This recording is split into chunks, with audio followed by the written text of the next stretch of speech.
am. Hey,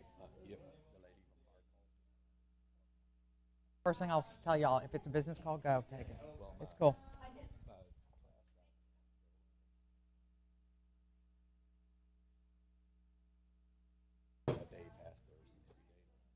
Oh, no, you need to take care of that. Yeah, that's cool. You guys ready? We're actually over after 9 o'clock. What? You're looking at me like, okay, you born ready? Okay. We have a lot to cover. Good morning. How are you? Come on. Pick up the pace. Look, I'm mic'd up today. They're recording me, so I can't cuss. I can't cuss, which just blows.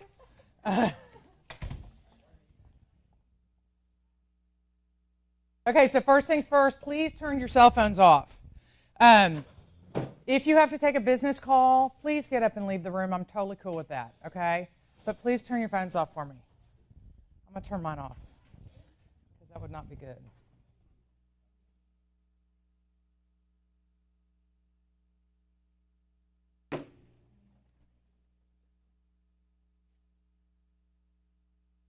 Okay, so good morning, you guys. I don't know all of y'all. My name is Kelly McQuerry. I'm an agent here in the office. I'm not a staff member. I don't get paid to do this. So respect my time. I respect y'all's time. We've got a lot to cover, okay? You guys started Ignite last week, correct? How is it going for you? How's that lead generating working for y'all? This is the part I love because everyone goes like this. Yeah. Lead generating, no fun. Well, let me just tell you before we get into it, we're going to talk a little bit about lead generating before we start the class. This week is all about sellers, okay? And the reason that we start out with sellers in your Ignite program is because there's a saying in real estate that says, if you list, you last. Can anybody tell me what you think that means? If you list in real estate, you last in real estate. Self-generating. It is self-generating. Yeah, absolutely, okay? So we always start out with sellers. You know, we want to get listings first, but ultimately you're going to have buyers. So let me just tell you very quickly about myself. Like I said, I'm an agent here in the office. I have been in the business going on my 13th year now. I love real estate. It's just totally my gig. I love that this is the kind of business where your income potential is unlimited. Y'all realize that. There's no cap. There's no ceiling. And there is a cap. Excuse me. Let me take that back. The cap is very important. There's no ceiling to your income potential. And as a mother, I can go and do and work and set my own schedule and all that good stuff. And probably as a father, same deal, okay? So I have been teaching Ignite. This will be my 6th year. And I have taught this class so many times that I don't really even follow this anymore. I'm going to give you guys a lot of real life today. You don't need a lot of this. You need a lot of real life and what it's like out there when you go on listing appointments and what to do when you go on listing appointments and how to be successful and get the listing, okay? So it's that simple. There's a couple things that I like to look at in here. You can pull this up. It's Win the Seller, Power Session 4, I think, 4. If you want. I don't really follow it. I do and I don't, if that makes sense. I've just taught it so many times that I don't go, okay, turn to page 5, because that's boring. So it is, it's boring. The one thing I will tell you guys, I want you to ask me questions. Please stop me, raise your hand and go, Kelly, I don't understand what that is. Okay? The way I look at it is questions are good because it helps everybody learn. You guys are all new. There's a couple in here that are seasoned. That one right there. Yeah, you. Seasoned agent. Everybody pretty brand new? Yeah? How new are we? Okay, that's cool. That's good. A month? 3 weeks? That's, yeah, it's good. 3 years? Good. So we've got a good, the reason I ask that is because you've got a good balance of seasoned. Mark, you've been in the business for how long? Yeah. So Mark and I have known each other for a long time. You know, Mark's sitting in here to learn. Yeah. Yeah. Yeah. I love going to class. I'm a knowledge is power kind of girl. I always learn something. Okay? So let's talk really quickly before we get started. And yeah, there's a sign-up sheet if you haven't signed up. Let's talk really quickly before we get started about lead generating. What are you guys doing to lead generate? Lead generating sucks. Open houses? What else? Telephone calls? Who loves to call people? Not me. Networking events, happy hours? Yeah. Who loves to sit down and call people? There's only like, it's a minority. There's only a rare few that like to, dial for dollars every day. There's an agent in this city, his name is Renee Sorolla. He's a very, very, very successful realtor. Renee gets on his phone 7:30 every morning. He puts that Madonna microphone headset on and he dials. And that's his gig. That works for him. He's very successful in what he does, but what he loses in doing that is the personal relationships that you build. Okay, he's got a huge team, and his team takes all over the leads, and they all handle everything. But he's successful. That works for him, not for me. I am very outgoing. I'm very in your face, but I don't like to pick up the phone. Hats off to the people that like to cold call. Can't do it. Renee? Probably. You think there is? There probably is. He's the super nice guy. That's just what he does, and it works for him. So in this business, you guys got to find out what works for you, lead generating wise. Open houses, great. I hate to do open houses. I hate it with a passion. I don't do them well, so I don't do them. Okay? But open houses are a great source for you guys. Number one, to get experience, talking to potential buyers or sellers. And number two, get your name out there. Okay? Let's see, what else did we say? Happy hours. Happy hours are a great thing. Okay? Networking events, if you belong to a networking group. I am a big social media girl. Facebook is my friend. I will take a picture of you guys before the day is over, put it on my Facebook wall, and say, here teaching the new cappers of our agent, of our office, love teaching them, blah, blah, blah. And the reason I do that is because I want people to see me as a successful agent and an expert in my field. And guess what? Facebook's free. Yay! Do you guys social media? Who Facebooks? Okay. Are you using it for your business? Linda? Yeah. Okay, just checking. Okay. If you're not using Facebook for your business, and when I say for your business, I don't have a business page. I just use my personal page. I feel like Facebook is a virtual resume, and people can see who I am. You can get on my wall in 5 minutes, you know what I'm all about. I'm 80% personal, 20% real estate on my Facebook page. Okay? I am not going to vomit real estate. You know those people like insurance guys that all they do is talk to you about insurance, and you're like, I don't want to talk to them. Don't be that person, okay? Don't walk into a room and they're like, oh God, it's Kelly again. She's going to talk our ear off about real estate. But slip it into conversation. The other thing I can suggest to you guys, and some of y'all have your tags, your name badges on. I see two. And I have mine and I forgot to put it on. Put your name badge on. If you don't have one, and guys, I don't know how comfortable y'all are with this. Y'all are looking at me like, name badge. You can get a little blingy one with some sparkle on it. It's so cute. Look, the faces are good. You're like, no. Yeah, do you have a name tag? Okay, so the reason I say name tag, put it on in the morning and forget about it, because you'll be out somewhere, like say you're at the bank. The grocery store is the best place to wear a name tag. Whenever I have my name tag on, people ultimately look at me and go, so how's the market? Okay, you forget it's there. So wear it. Am I right? Yeah. Wear it to happy hour. Or the eye doctor. You never know. Okay? There's an agent in our office. She has the coolest skin on her laptop. So she'll sit at Starbucks and she's got this skin, and on the back of it says, I'm a realtor. Ask me about the market. Brilliant. She probably forgot it was there. And so if she's sitting at Starbucks and everybody can see the back of her laptop, pretty ingenious, huh? So let's see, what else? What are some, yes? Door knocking's great if you're comfortable door knocking. I think you need to be very careful in what neighborhoods you're in. If you're door knocking in River Oaks, get ready to be going to jail. Or the Villages over here, okay? Just be careful where you're door knocking. I've never had a realtor knock on my door in the 20 years I've lived in my house, which is interesting to me, but whatever. I'm not a door knocker. But there are a lot of agents that love to do it, and they're successful. Mark, you door knock. Do you do the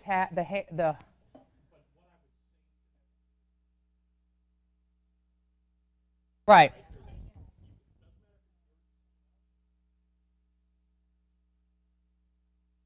Yeah. Yep. Yep.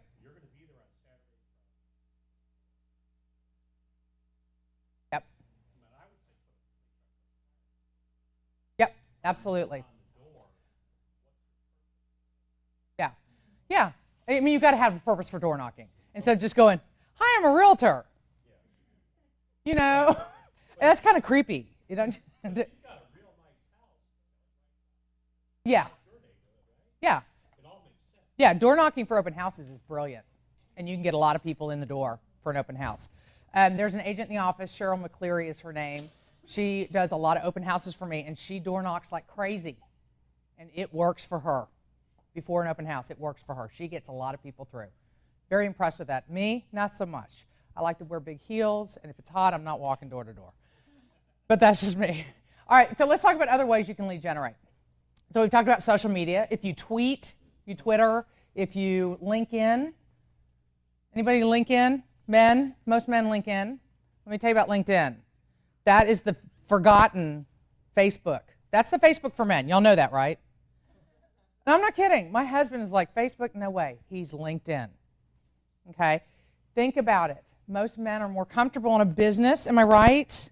Really, it's a business. Yeah. Facebook's really social. And if that's for you, and it is for me, I like it. My husband is on LinkedIn. I got a $3 million buyer, or a buyer off of LinkedIn. Somebody I had met at an open house, I happened to say, I need to get on LinkedIn. And I saw his name, connected with him, and he reached out to me. He's not on Facebook. Okay, there's missed opportunities. So, I'm not saying that you have to do every social media site. I don't tweet. I don't get it. I just started getting into Instagram. My kids are so mortified. It's hilarious. I'm like, can I follow you? And they're like, no, you can't follow me. But Instagram, Facebook, LinkedIn for you guys, and for ladies. What? Yeah, it is. Yeah. Yep. Yeah, I mean, to me, it's a resource that you need to tap into. And whatever else. But whatever works for you guys, use it. Social media is free, you guys. It beats sending out $300 worth of postcards, doesn't it? Okay. Let's talk about your sphere. Everybody tapped into their sphere, their SOI, their sphere of influence. Does all of your family now know that you're a realtor? Families are the first to forget you're a realtor. I had a nephew go buy a house and tell me about it later, and I went, are you kidding me? Okay, I'm not kidding. Family's the first to forget you're a realtor. So you make sure that they understand what you can do. I can help you find apartments. I can help you with new construction. I can help you with this, this, and this. People don't know, okay? Let's talk about your outer sphere. I like to call them subspheres. I have my sphere of influence, and then I have other things that I do. How many of you have kids? How many of you volunteer at school? Okay, if you're not volunteering at school, you should. I have a lot of clients for my kids' school. Okay, plus it's good for you, and it's good for your kids. All right, how many of you are involved in community activities? Okay, they all know you're a realtor, right? Okay, any charity work? If you volunteer to do charity work, great. Okay. How many of you are involved in a sport activity, a team? Okay. What do you do, if you don't mind me asking? Just talk to people. Yeah? Yeah, my daughter's Right. I just introduced myself. Yep. To people. So let me tell you guys, I love to spin. Y'all know what spinning is? I'm a spinner. Sounds like I'm a swinger, doesn't it? I love to spin, and I go to the same spin class. Linda's shaking her head back there. I go to the same spin class, and I spin next to the same people, and ultimately we start talking about real estate. Boy, you've got great form. Yeah, the market's really good. Something like that. And that has worked for me as well. Okay? I also have horses, and I ride and show competitively. And I have lots and lots and lots of business from my horse community. Okay, that's really helped me a lot. Okay, so think about what you do in your daily life and how you can integrate it into lead generating. You don't have to do this all the time. You're a rodeo guy, right? That's a huge database right there. If you're not tapping into that, you're losing out. Did you? Good boy. That's exactly what you need to do. I used to MC my son's gala auction at their school. First thing out of my mouth. Hi, I'm Kelly McQuerry. I'm your MC tonight, but I'm also a realtor. 300 people in a ballroom. Why not? You know, go for it. You know, don't be obnoxious, but you need to let people know. How many people know that you're a realtor? Everybody said, I'm a realtor now? Yeah, who hasn't? Who's keeping it under wraps? I know you're not. Who's keeping it under wraps? Anybody? Okay, we're good. We're all transparent here. Okay? You are your own business. You have to promote yourself. Have you not told anybody? Why not? Let's dive into this. Why not?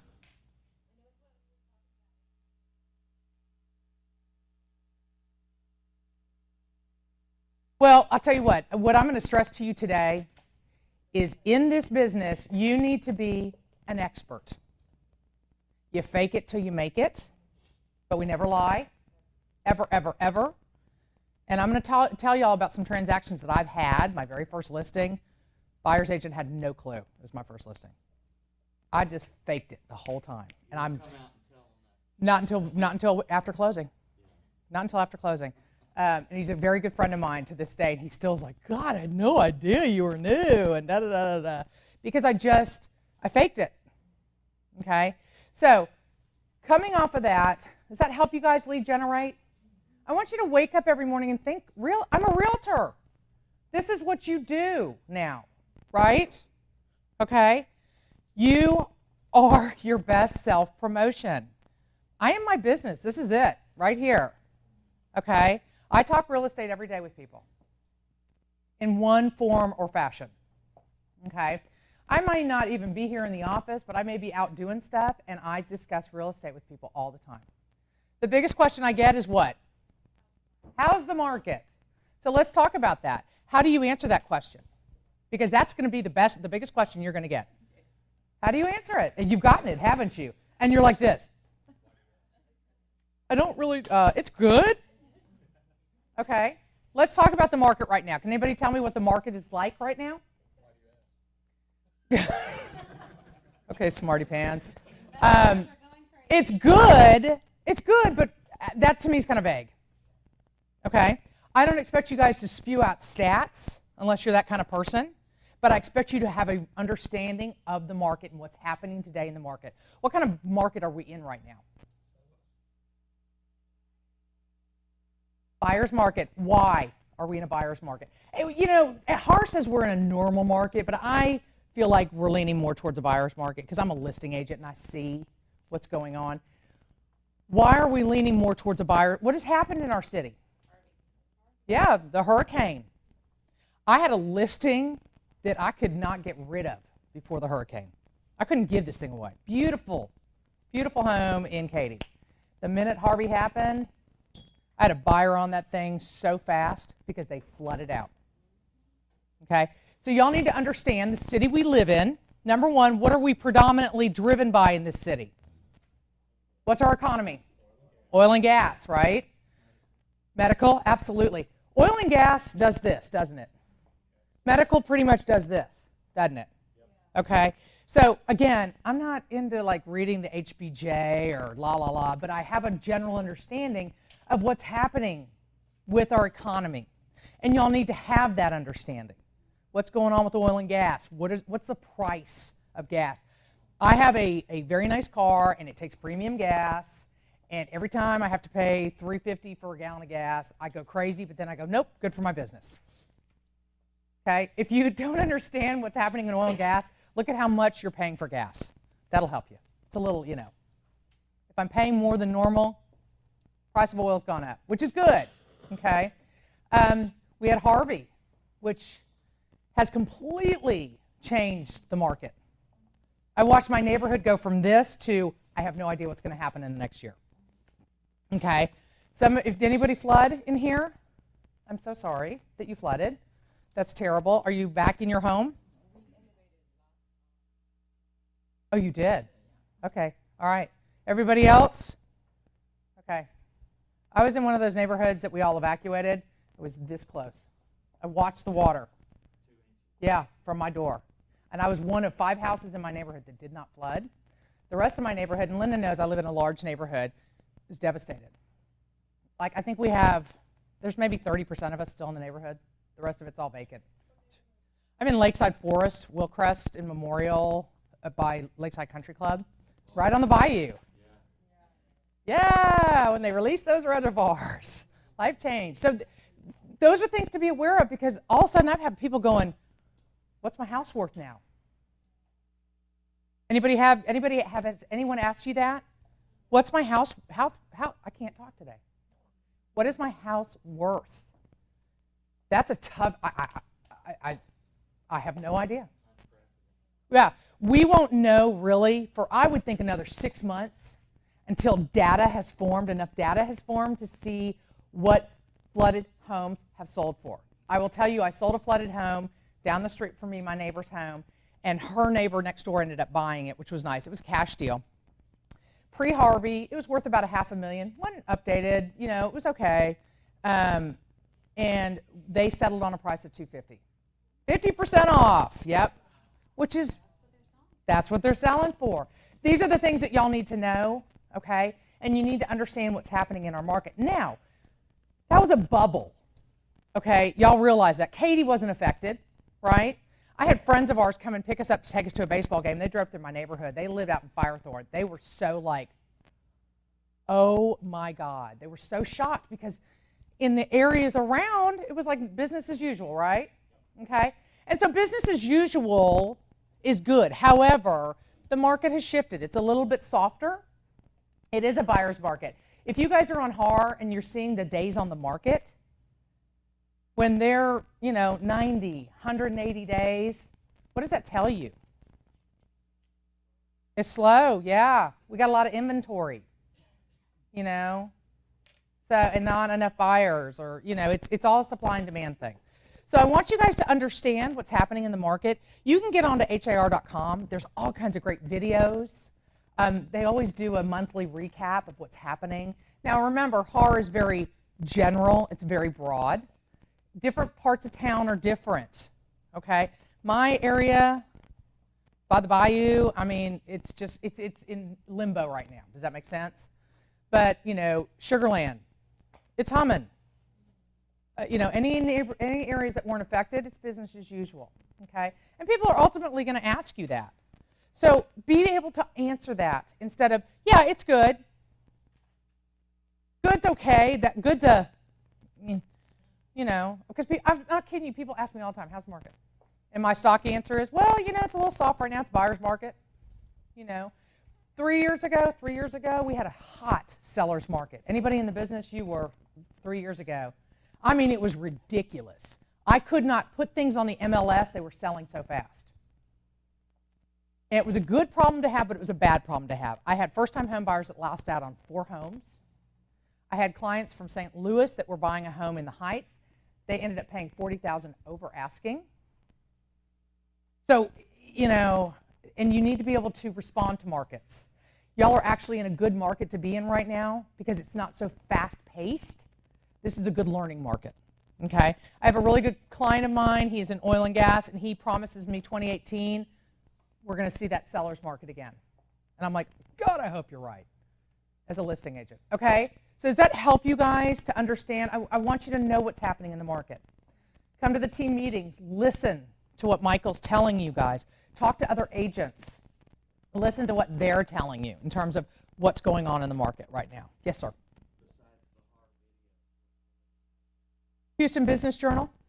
That's your best source right there. And just anything economically that is talking about what's happening in the city.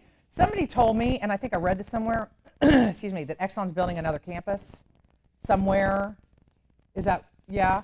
Did I hear that correctly? Yes, and that's a good thing. Why is that a good thing that Exxon's building another campus? More jobs, more people. But then what happens? People get laid off. It's a vicious cycle, okay?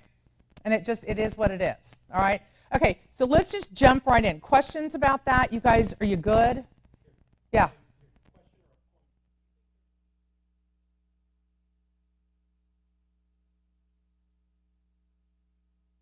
No. Yeah. Well, I mean, it depends on the price point you're looking at, and I think it depends on the part of town you're looking at. I mean, there's nothing for sale in my neighborhood. It's all either, whatever. Well, yeah, in my neighborhood's a higher price point, but not a lot for sale. But, I mean, I was looking at property for an agent here, Katy area, just for example, and, there's like in between 195 and 225, pulled like 40 listings. So what does that tell you? 40 listings. It's awesome for a buyer. Terrible for a seller. Yeah, okay. So you need to understand that supply and demand and what's happening. I haven't looked at HAR lately, but the last time I looked at it, they were saying that we have 90 days of inventory. And what that means is that the average is 90 days on the market, okay?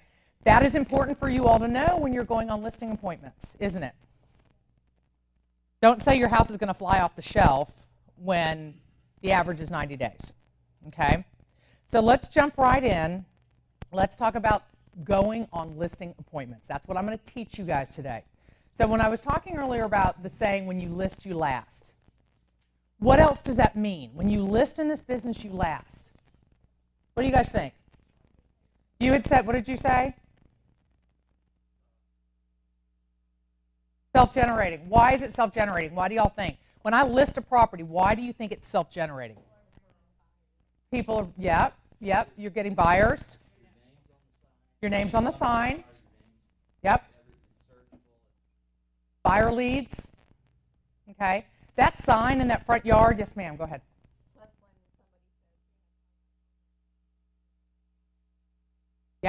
Yep.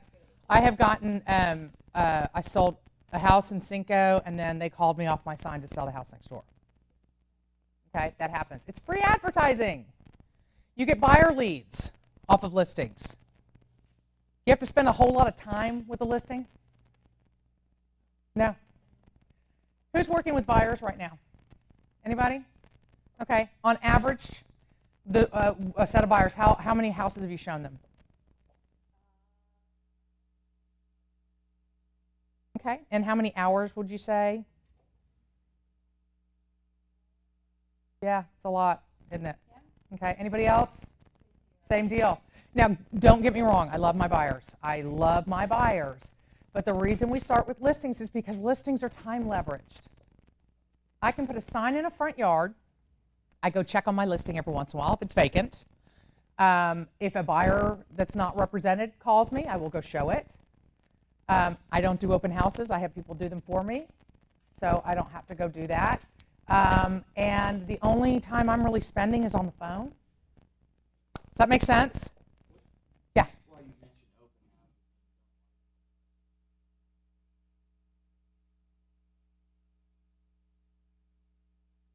Well, it depends on where you're at. Right. I've got a listing in Oak Forest right now. I had 10 people through on Saturday, right. 14 the weekend before. That's awesome. Yeah, I didn't do any open houses on Sunday. I did mine on Saturday. That's the other thing, but y'all will learn that on Friday. If you're doing open houses, look at the football schedule, please. I'm not kidding. College and pro. I remember doing an open house on Sunday. I was in Fleetwood, and I had all these people through, and then at 1 o'clock it died because UT was playing A&M. And I just forgot about it. I should have known. Yeah. You sure? You could, but that, They're not going to know that. They're not going to know that. And that's going to detract somebody from really looking at the house. But yeah, you could do that if you're bored. Sure. Yeah, I'll stay here, you look. Yeah. So when I say I don't like to do them, I just personally don't like to do them. I came from retail, and I think it's that whole retail mentality of, oh, God, I got to take another up. Who comes from retail and they know what an up is? Another customer. I'm like, oh. You know, I don't know. And I tell my sellers up front, I don't like to do them. I'm not going to do them for you. I'm going to tell you that up front. I have really good agents that do my open houses for me. I do. Yep. Absolutely. Yeah. They love to do it. Some people, you like to do open houses, right? Yeah. Yeah. There are some agents that love to do them. It's not for me. So I'm not going to waste my seller's time. And if it's not for you, don't do them. You should do them right now. As a new agent, you should. Absolutely, you should do them as a new agent. Oh, yeah. Yeah, absolutely. Yeah, absolutely. All right, so let's just jump right in, because what I want to talk to you guys about is really going on listing appointments. Anybody have any potential listings or sellers? Yes? Okay, good, because this is the perfect timing. Anything? Yeah? Okay, I've got 4 listings coming up, and we're going to comp them out on Wednesday. Y'all are going to help me comp them out. So this is actually perfect timing if you've got listings coming up, but if you don't worry about it. You need to be able to know how to go on a listing appointment and be successful. Okay? It's not hard. There's just certain things you need to remember when you go. All right? So first thing we're going to do is we're going to talk about pre-qualifying your sellers. Okay? You've been lead generating your brains out, right? Yes, I've been lead generating my brains out. All right? So you potentially get somebody on the phone that's a seller, and they want you to list their house. Do you know what you're going to ask them? What are you going to ask them? Exactly. And we're going to go through that. And that's what I call pre-qualifying a seller. We are not talking about a loan.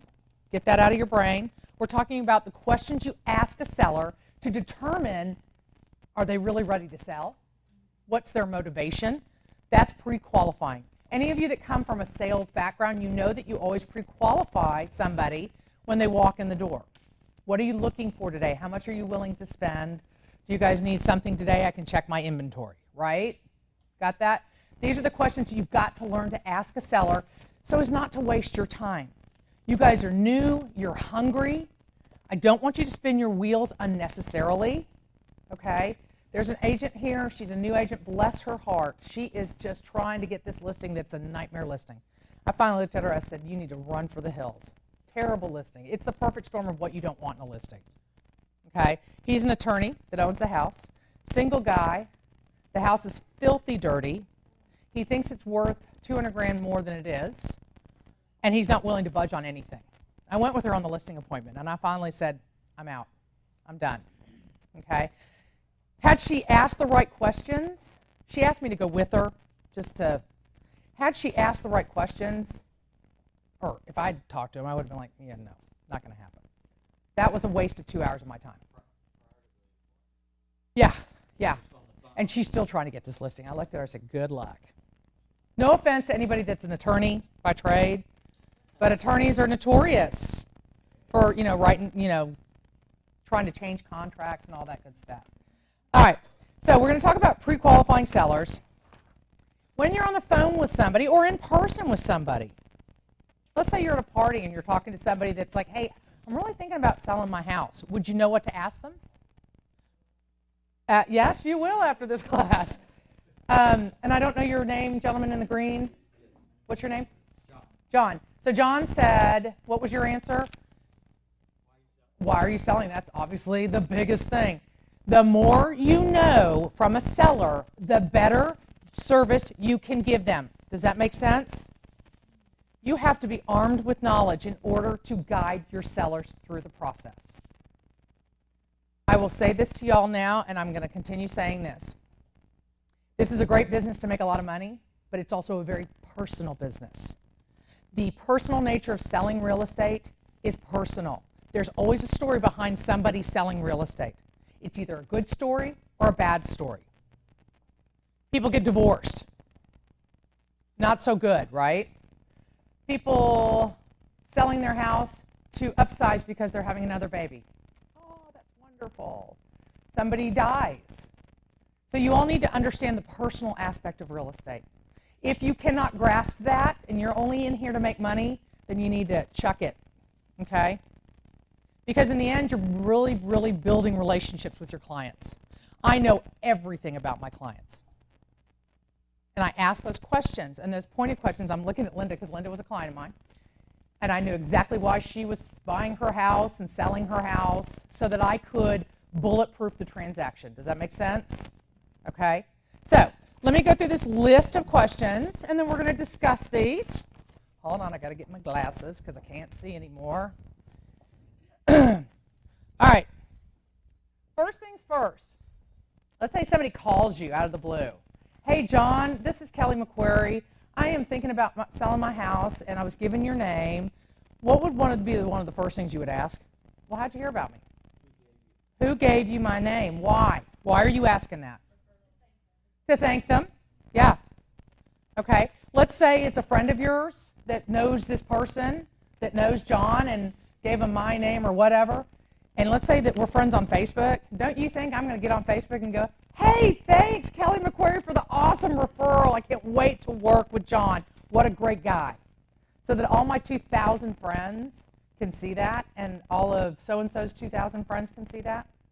Okay? It's very self-serving, I know, but it works. Trust me. It works. It works.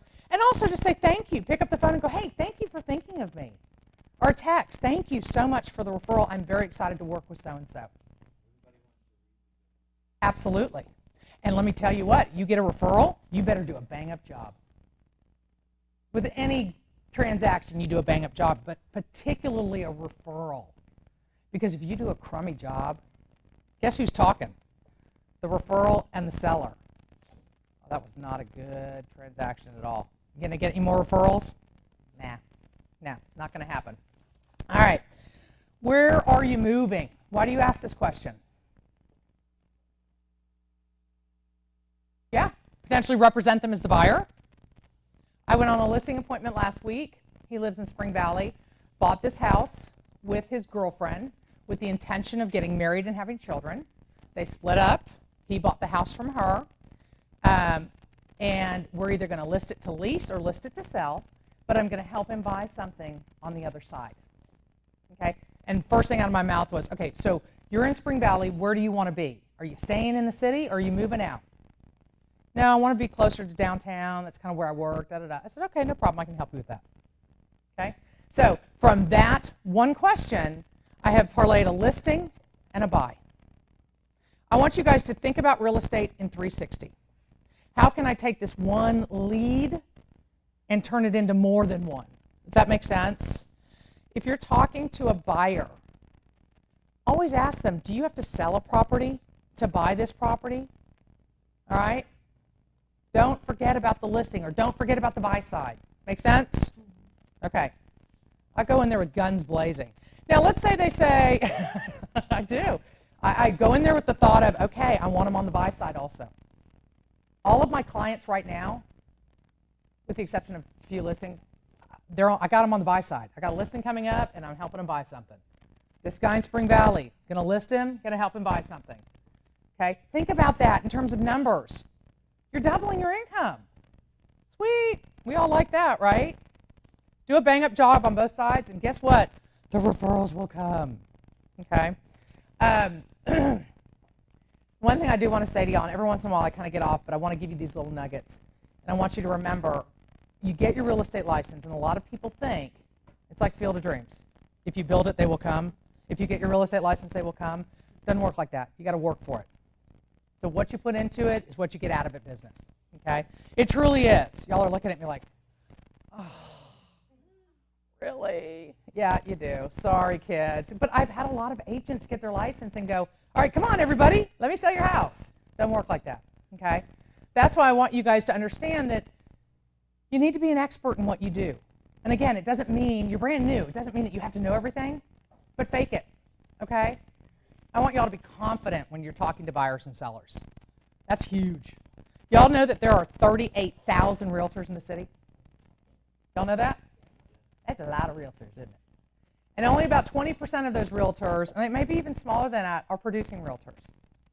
Okay? It's a small pool. So you've got to set yourself apart. You have to be confident in what you do, particularly when you're talking to sellers, okay? And buyers as well, but both, with sellers, it's a little bit different. All right, so let's also stay on where are you moving? Well, Kelly, I'm moving to California. Oh, really? Do you have an agent out there? I know some people in California that could help you. Where are you moving in California? Well, we're moving to LA. I said, I've got 2 or 3 people out there. If you need a referral, let me know. What have I just done? Yeah, but what have I just made? I just made money, didn't I? Okay, y'all understand how referrals work? Yes, no. If you don't know, say no. No. Okay, so if I refer a client to another agent, it could be in Alaska. I've got people I've referred to Florida before, and I call up the Keller Williams, and you can refer to any kind of agent you want. I keep it in-house. I like Keller Williams agents. They're the best trained. I'm not kidding, and I know they'll get the job done. I'll pick up the phone and call the Market Center in LA or whatever and say, hey, this is Kelly McQuerry with Keller Williams Memorial Houston. I am looking for 2 or 3 agents that I can talk to about some clients I have moving there. If it's a luxury agent, meaning for them that's $850 and up. In California, I think we're $500 and up. If I've got clients that are luxury clients, I want to talk to luxury agents, people that are part of luxury. But regardless, I want to get a couple agents on the phone, talk to them, feel them out. Remember, these people are representing you. Okay? Don't just hand them over to somebody. And then I'll agree to, the standard referral is 20, 25%, or 30%. That's up to you guys. 25% is always a nice landing spot. I would say to these clients, or to these agents, hey, I've got a referral for some buyers out there. They're looking to spend $850. Are you good with a 30% referral? You know why I asked for 30%? Because that's because if we're talking $850,000, I want 30%. I'm giving you a nice buyer, But I mean, don't get greedy. If you've got a referral for somebody that's $200,000 or something like that, ask for 20 to 25%. But it's your call. You can do whatever you want. You can do whatever you want. Yes. There's a contract that is signed between agents. Michael will sign it here, who is our broker. You sign it, you send it over to them, they sign it, send it back. It is a contractual agreement. I have a listing coming up in Katy, probably March or April, $950,000. It was a referral from an agent in San Antonio, and I am giving her a 30% referral. But you know what? I'll take $950 all day long. I wish I would have negotiated. You can negotiate that referral fee, but you know what? She did what I would have done. I would have asked for 30%. So, and this will be a very good listing for me. So that is a great way to make passive income. Do y'all understand that? Okay. So anytime you can get referrals, that's a good thing. All right. Everybody good on that? Okay. That's another way to think about your business in 360. Okay. Well, they're not staying here in Texas, or they're not staying in Houston. Let me see if I can find them an agent. That's the first thing out of my mouth. Do you guys have an agent where you're going?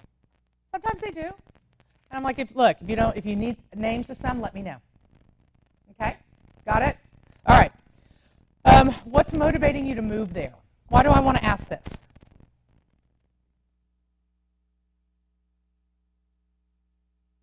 Yeah, I'm being relocated. My company's relocating me. Okay? Then you get into the whole, is this a reload, blah, blah, blah. We're not going to talk about that. I've got to be there in 30 days. Okay? So if you've got to be there in 30 days and we have to sell your house that fast, what does that tell me as an agent on how I need to price their home? Aggressively, right? Y'all following me? Okay, yeah, to sell, exactly. Okay. Why are you moving there? I'm getting divorced. Okay.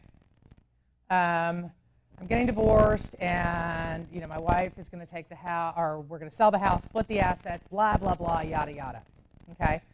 Therein lies the personalness of real estate. You need to understand how to handle those situations. I had a very good friend of mine, married for 30 years, and got divorced. Her husband left her, and la la la la la. I listed her house to sell, and I knew the whole background, and I knew the whole story. And this poor woman did not need the stress of selling her home. She had the stress of getting divorced after 30-something years and 3 kids, very personal. So my whole mental attitude about this listing was, I am going to hold her hand through the entire process, This will be the easiest thing she has to do while she's getting divorced and her life changes forever. Y'all understand that? Okay? That's why I say it's personal. Understand what people are going through. You got to hold hands. You got to talk people off ledges. I'm looking at you, Linda.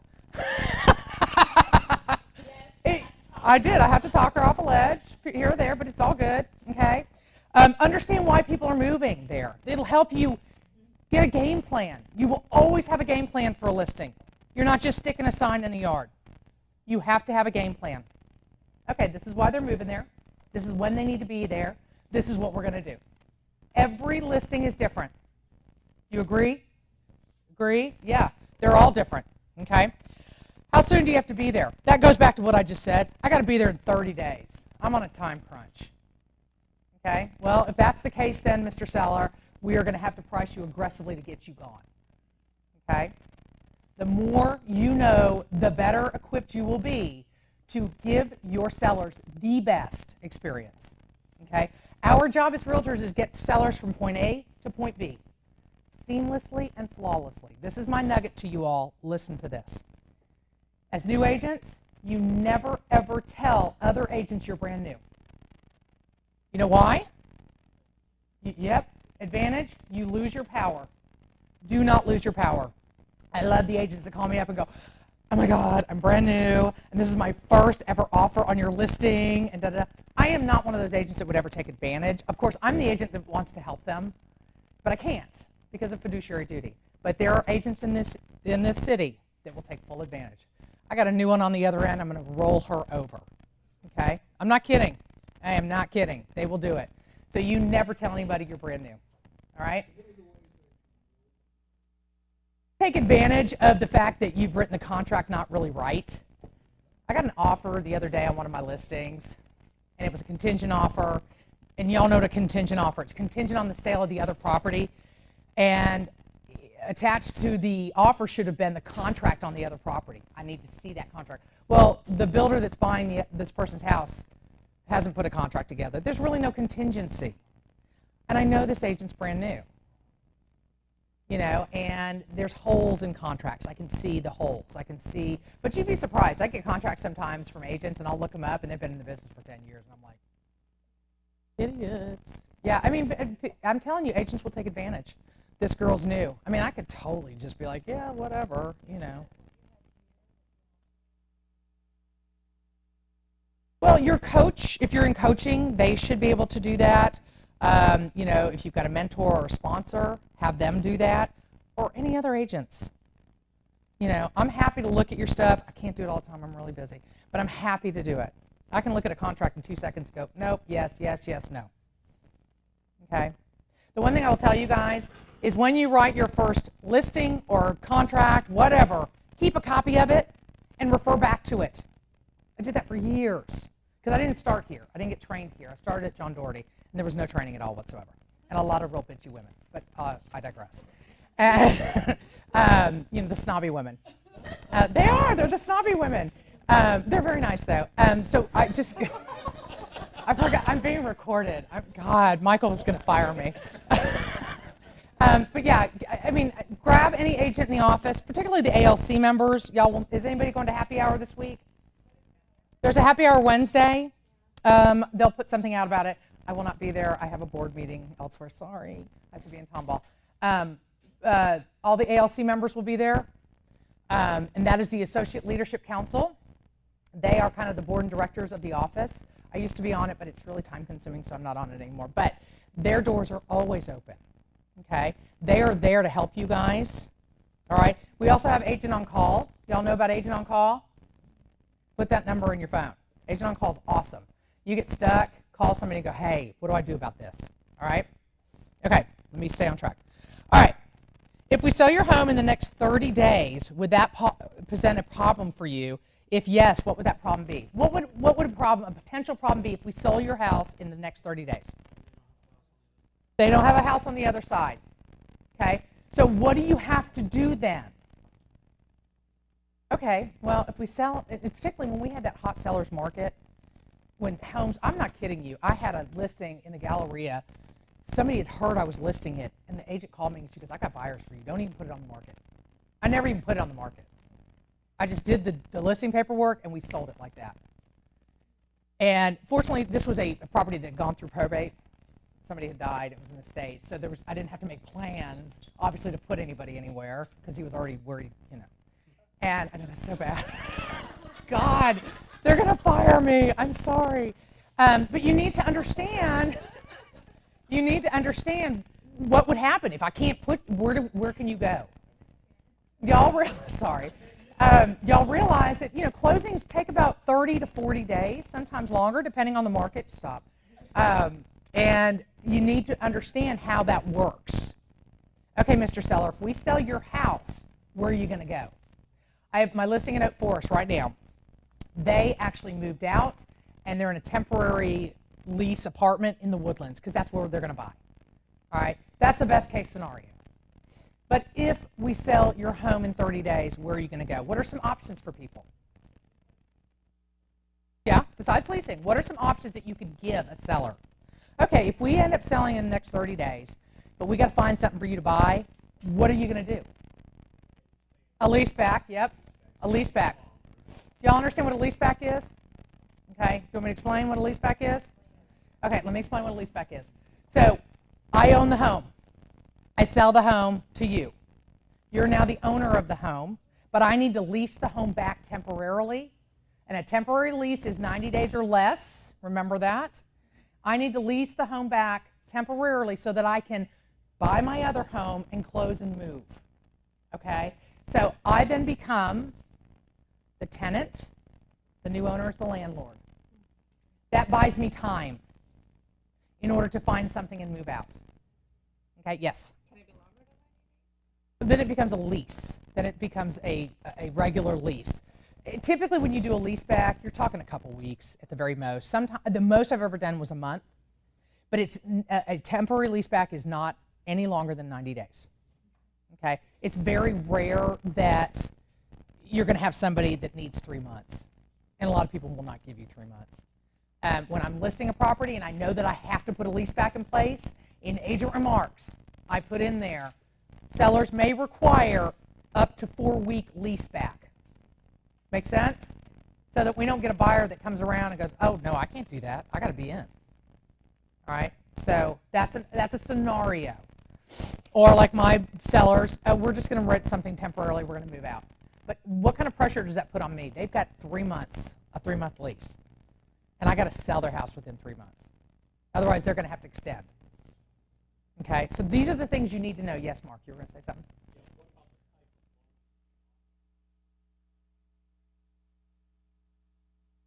What do you mean? Oh, well, it depends. I mean, it depends on the house, depends on the price point. Is that what you're asking me?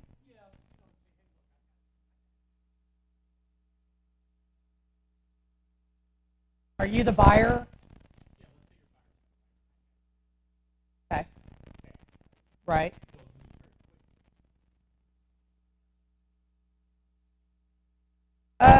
Yeah, I mean, if that's the case, then that's the case. That's something you're going to have to deal with. Hence the reason I put in MLS. Yeah, in agent notes. Agents, please know that my seller will require a lease back. And don't bring your buyer that has to be in there immediately because we've got to have that time. And that happens all the time. You'll see it more when we're in a seller's market. Obviously, Jack, were you going to ask something? If they will require it, yep, absolutely. Yeah, you can put may. If you just, it's all case by case. They may need it, they may not. It just depends. Yes. Yes, absolutely. Either they need to sell this house and get that money in the bank in order to move forward on this other house, okay? And it's tricky sometimes how that works. And there's timing aspects of it. Or they just haven't found anything, okay? So let's say my clients, my Oak Forest clients were living there, okay? They've got to sell this house in order to buy the next house. So if they were still living there, I would have put in the MLS, my sellers will require, probably will, just to, and if they don't, they don't, will require a lease back of up to 4 weeks, just to make sure everybody's on the same page. And that gives your sellers time to close, get their money, find something, and close on the next property. Okay? Good? Make sense? Okay. All right. What would happen if your home did not sell? You got to ask this question. And it depends on the scenario, doesn't it? I'm getting divorced. We have to sell the home. Okay? You should know this already. You should know why they're selling. Okay? I had a listing out in Grand Lakes. This was years ago when the market started going like this. And I could not give this house away. I couldn't sell it. I couldn't sell it. Fortunately, I knew that my owners, the house was paid for, and they were building another house in Richmond. They were wanting to use the cash from the house to put into the Richmond house. But I knew up front that it was already paid for, which gives me a little breathing room. Does that make sense? Okay. And I knew that they were liquid enough and they were already building another house that, but if that had been a case of, I got to sell it, then, there may be a time where you're going to have to literally fire sale a house. Okay? Does that make sense? Fire sale? That means rock bottom pricing. Okay? Y'all never heard that, fire sale? We're having a fire sale! Y'all never, I guess it's a retail thing. Stacking them deep, selling them cheap. Come on! Yeah, if that's the case, then, you need to know how to, who is asking, what's the lowest you can go on a house is what a buyer is willing to pay. You say the house is, until I get an offer, absolutely. So let me say something to you guys. Who sets the market? Buyers. You remember that. And you tell your sellers that. I don't set the market. You, Mr. Seller, don't set the market. The buyer sets the market. So the buyers in Houston right now are setting the market, aren't they? So until a buyer brings me an offer, that's the market. Does that make sense? On what a buyer is willing to pay, what the market's willing to bear. Okay? And that's what we're going to do on Wednesday. We're going to learn how to price houses so that you're in that good zone. But you know what? You can price a house out all day long on paper and it looks great.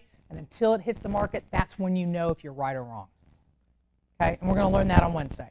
Okay? I am. Yep, absolutely. How much do you want to list your home for? This is the best question ever. Why is this such a good question to ask? Yeah, or what they think their home is worth. The attorney that thought his house was worth, $200,000 more than it was really worth. I mean, he's not dealing in reality. Okay? I would hope that when you're talking to someone, and this is not always the case, if you're talking to someone on the phone that you know is a potential listing, please do your homework first before you get on the phone with them. Look at the numbers, get an idea of what you think their home is worth, and then ask them, so what do you think your home's worth? What do you want to sell it for? Listing appointment I went on Thursday last week. When I do comps, and y'all will see this on Wednesday, I always look at the tax history first. I look at taxes. I want to see where HCAD has value. Okay? This house is valued per HCAD $675 on HCAD. I'm like, okay, cool. This is probably about a $750,000 listing. That's awesome. Then I go to pull comps, and there's no comps to back it. And I'm like, oh, crap. So I had to go in it, and this guy was like, I said, so what are you thinking? And he goes, well, you tell me first. I just was like, and I just told him, I said, look, here's the dealio. You're worth about 6.25. The good thing is I asked him, how much do you owe on the house? And we're going to talk about that. Okay? It's one of the questions in here. Well, I don't even know if it's in here or not. Yeah, it is.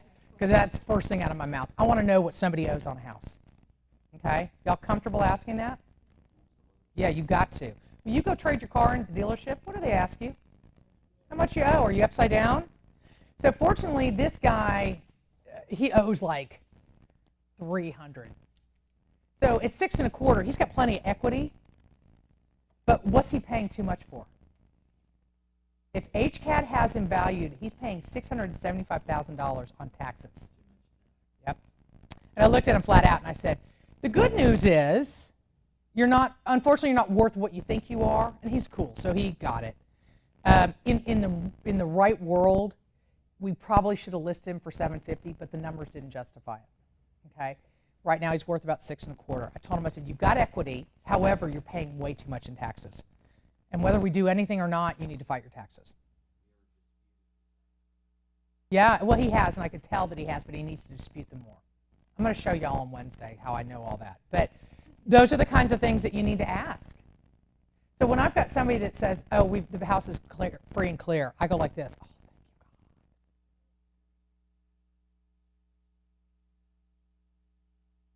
Oh, I pulled comps. There were comps. There was a house around the corner that just sold from him for $590,000. Those people paid six something for that house. They took a huge loss. Yeah, a huge. Yeah, this is the appointment I went on Thursday. Yeah. So it's it depends. And I went on a listing in Katy. The house is free and clear. Unfortunately, the gentleman died, but the house is paid for. It was one of the first things out of my mouth was, if you ever do anything in an estate, you make sure that everything's free and clear, that there's no liens and all that good stuff, no taxes owed. Title company can do that for you. But first thing out of my mouth, when I met with his ex-wife, I said to her, is the property paid for? How much does the estate still need to be paid back? Nope, free and clear, which I'm like, thank God, that's good. Okay, but you're going to get into situations where people are going to want you to sell their house, and you need to know how much they owe so that you can see if they have equity or if they have enough money to close. I have pulled listings before and had to tell people over the phone, you just don't have any equity in your home. Are you prepared to come to the closing table with money? Sellers like to get money at closing, right? Anybody sold their house in here? Yeah, you like to get money, right? Sellers do not want to come to the closing table, okay, with money. That's what buyers do, not sellers, okay? So you need to ask people, what do you owe on the home? That's one of the first things out of my mouth. So that I can determine, based on the market, if we're good, okay? And you may run into some listings where, Mark, have you ever had anything like that, where they just don't have any equity in their home? Oh, God, yes. Yeah, and it makes you look like a rock star. Okay, I don't like sellers to come back to me and go, but you didn't tell me that. That's the worst thing that could happen to you. And your credibility as a listing agent's just gone. But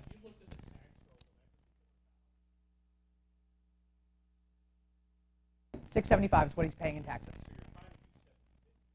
I just, in my gut, just because I've done this so long, I'm like, okay, you always want taxes to be lower than what your home's worth. Y'all understand that, right? I don't use percentages.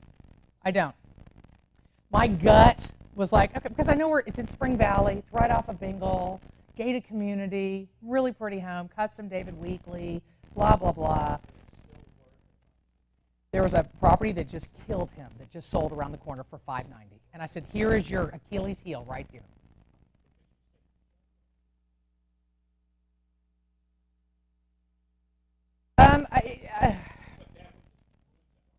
Yeah, it does. Yeah. What do you mean? And we'll do this on Wednesday. I don't want to get into a huge discussion. When I just look at I look at the taxes first, just as a point of reference. Taxable value is not market value. You all understand that, okay? What you pay in taxes is not what your home is worth. Got it? The market is what your home is worth. HCAD just goes around and goes, okay, well, they've got this much square footage, they're in good shape, blah, blah, blah, blah, blah. Based on the comps I'm seeing, this is what they're going to pay taxes on. Okay? It means nothing at all. Yes, it means nothing. Harvey screwed everybody up because everything is kind of resetting itself, if you will. And to answer your question, when I pulled comps, and we'll do this on Wednesday, and we'll comp that property out so y'all can see what I did. I do a little mile radius. I did a mile radius because he's north of I-10. If I come south of I-10, the numbers change. We get into the villages. Do y'all understand that? Okay? Big difference. Huge difference. So I did a mile radius search, found comparable properties, but what is killing him is 3 doors down around the corner. Same year built, little actually bigger house, just sold for $590. That's what an appraiser's going to see. And that's killing him. Fortunately for him, he's like, yeah, I'd like to sell it for more, but I understand. He's in a position financially where it's okay. Okay?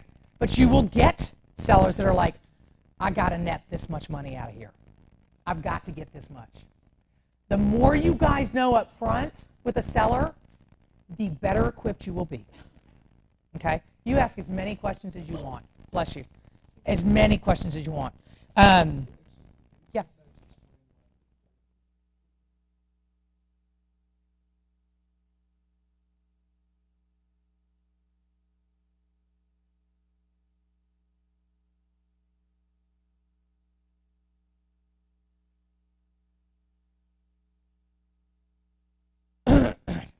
What? Yeah.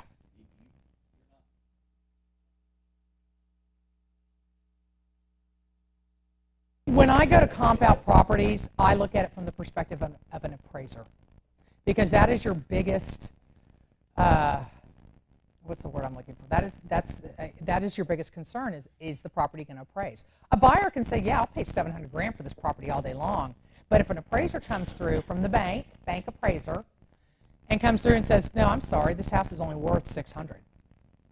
Totally different what a buyer's willing to pay and what an appraiser says it's worth. Now, when I say appraiser, I'm talking about a bank appraiser, not Harris County Appraisal District. That is strictly for taxes. Y'all remember that. I just look at the taxes as a point of reference.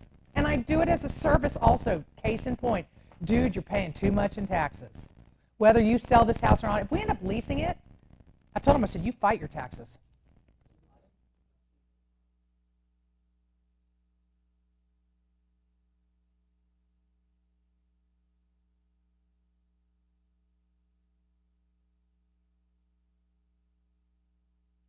That's not what I do. I don't. I just happen to go, dude, you're upside down. I am not that person. Y'all remember this? You're realtors. That's all you are. You're not tax assessors. You don't work for HCAD. You're not inspectors. You're not plumbers. You're not contractors. You are realtors. That is it.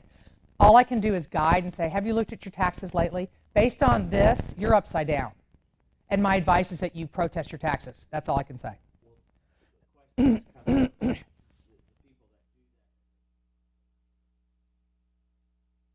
Yeah.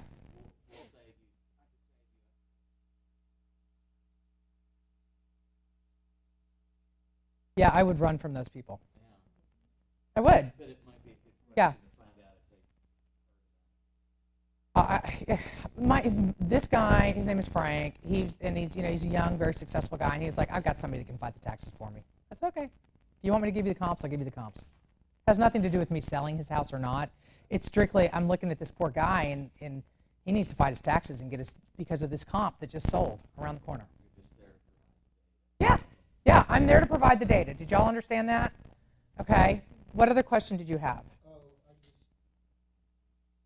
Okay.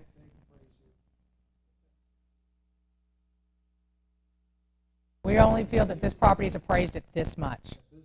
Yeah. Yep. It depends. I mean, if I have, if I'm a buyer's agent and I get an appraisal that comes in lower than what we offered on the property, I use that to my advantage. Oh, Mr. Seller, I'm sorry, your property didn't appraise. We will agree to pay the appraised value. Okay? Y'all remember that. Does that make sense, what I just said? I mean, you have to negotiate it out. Some sellers will be like, no, I'm sorry, you said you'd pay me $700,000 for this house, and appraisal says it's only worth $650,000, you're paying me $700,000. Or how about we meet halfway? Got it? Okay. Let me get through these and we'll take a quick break. This is a good one. Will all the decision makers be there? Why am I going to ask this? Waste your time? Yeah. So let me tell you, you've got to understand the psychology of people. In my house, for the most part, I'm the decision maker. I mean, my husband's quiet and, whatever. I mean, the big stuff, but, right, Linda? It's ultimately my call. If you tell John I said that, I'm going to kill you. But no, and I'm not being funny when I say that. You need to understand really who the decision maker is. I have some very sweet clients, Fernando and Alina. And when I met with them the first time, Alina's very quiet and very introverted. And so it was easier just to talk to Fernando. But coming from a retail background, I understand what to do, what not to do. Y'all need to understand this when you're talking to people. If you as a woman go meet with a husband and wife and you sit there and you talk to the husband the whole time, you're not getting that listing. No, I don't like her. You know, it's just not going to happen. I mean, it's just not. So when I would meet with Fernando and Lena, the very first time I met with them, he's obviously the decision maker, but he goes to her. He defers to her. But I'm telling you, I would be like, Fernando, da-da-da-da-da, and then I would be like, Alina, what do you think? How do you feel about this? Okay? What you don't want to happen is you show up at the listing, and the wife is there, and you do your whole listing presentation, and then she's like, you know, my husband's out of town. I really can't make a decision right now. What are the odds that you're going to get to go back through? You won't. You know, I mean, unless you just knock the wife's socks off, the odds are you're not. I used to be, before I got into real estate, I was a wholesale manufacturer's rep. I sold furniture that manufacturers made to retailers. So I'd call on all these stores. I had territory in the whole 9 yards. And I used to call on these, what we call mom and pop stores, husband and wife owned stores. And the minute I went in there, first thing I did was talk to the wife. I just bypassed the husband altogether. Hey, Sandy, how are you? These are our new products. Okay, and then I would talk to the husband.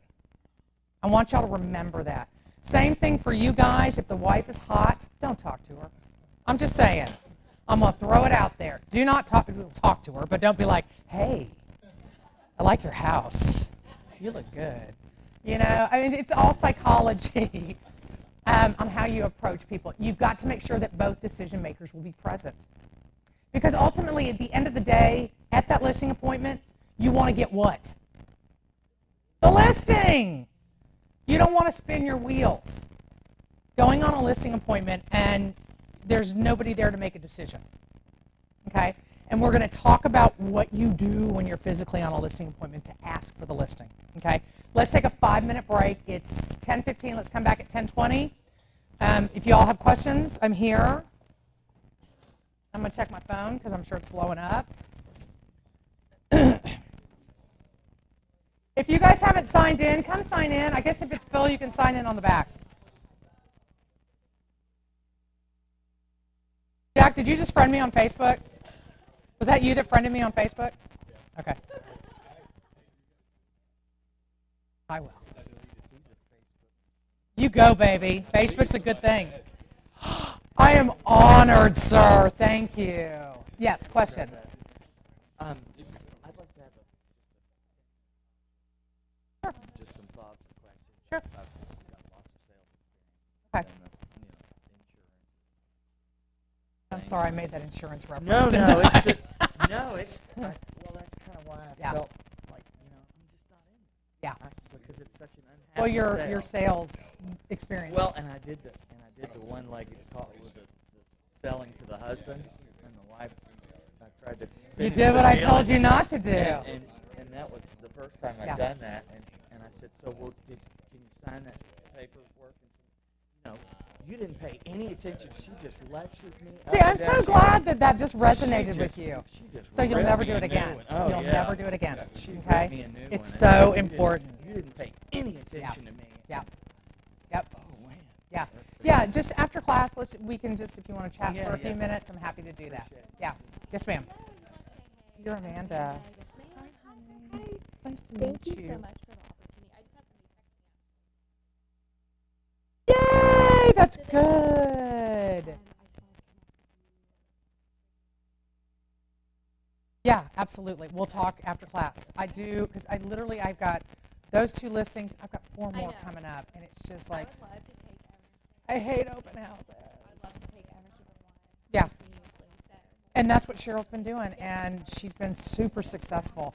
I mean, I talked to her on Saturday. She goes, Carl, I had 10 people through. And I'm like, that's awesome. And she's getting great experience doing it.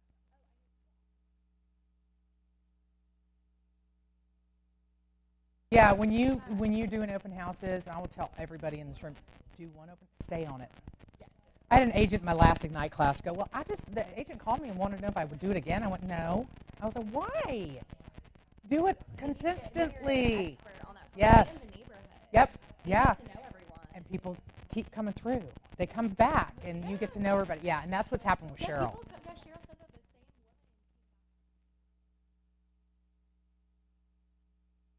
Yeah. It's like, where's Cheryl? So Yeah. they do Yeah. come back. And if you like to do them, that's how you do them. That's how you're successful. So, I'm gonna yes, sir. find Okay.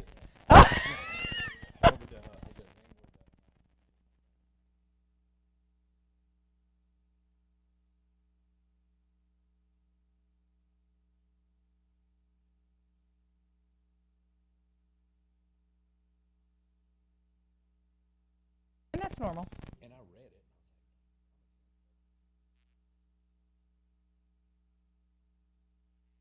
Yeah. And I said, Yes. If you need help looking at like at an offer, grab me or Jennifer. Jennifer knows what she's looking at.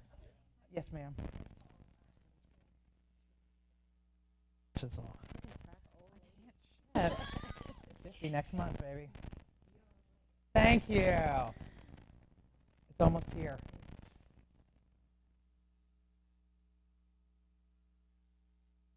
You need to contact Keller Williams. And where does it say on here? So it says I have. You're fine. Okay. Oh, you're MCA. So you need to go and see who's our MCA. I think it's either Mark. Yeah. Is that Mary Cruz? Mary Cruz. Well, maybe she is our MCA. Go to Mary Cruz first because she's cool. She's real nice. Go ask her and just tell her this is what I want to do. How do I do it? Okay. I'll do that as soon as I can find it. Yep.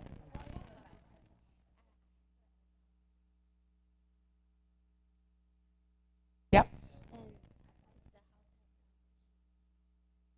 She wants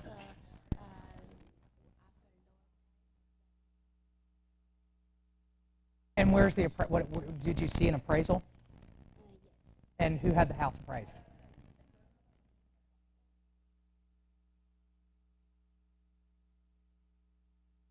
Sorry. Is it other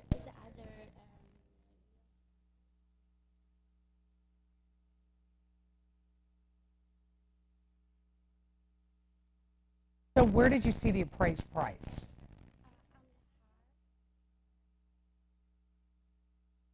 Okay, is that the list price? yes. Okay, The list- that's not the appraised price. The list price is what they're asking for the house. Okay, the appraised price is what the bank says it's worth. You have no idea. Okay, this is where you need to be able to look at comps, make sure the property is priced right. Okay, and we'll do that on Wednesday, so you can see. Are you gonna be here on Wednesday? Yes. Okay. That is not an appraised price. That's just the offer price. That's what they're asking for the house. If your client wants to go in lower, go in lower. I wanted Do not go to Zillow. Do not. Y'all never look at Zillow or Trulia. Okay? The information's wrong. Sorry, I'm yelling. You're on the phone. Okay, I'm not yelling at you. I'm sorry. You sound like I'm screaming at you. It's okay. Do not use Zillow and Trulia. Tell your clients not to use Zillow and Trulia. HAR.com. On the consumer side, they need to go to har.com. Yeah. It's real-time information. Zillow pulls our stuff, but it's just wrong. There's a listing of mine that's been sold for 2 years that's still on Zillow, and I can't get it taken off. I get phone calls on it every once in a Now, while. how about how can I know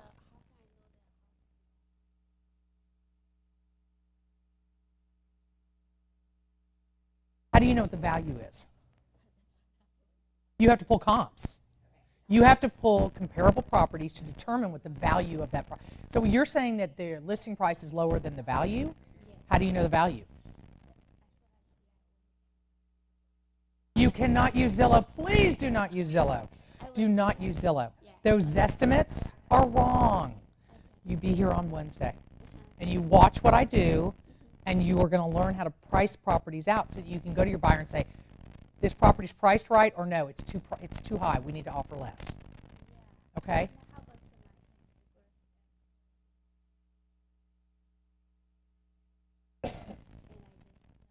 Price per square foot, take that out of your vocabulary.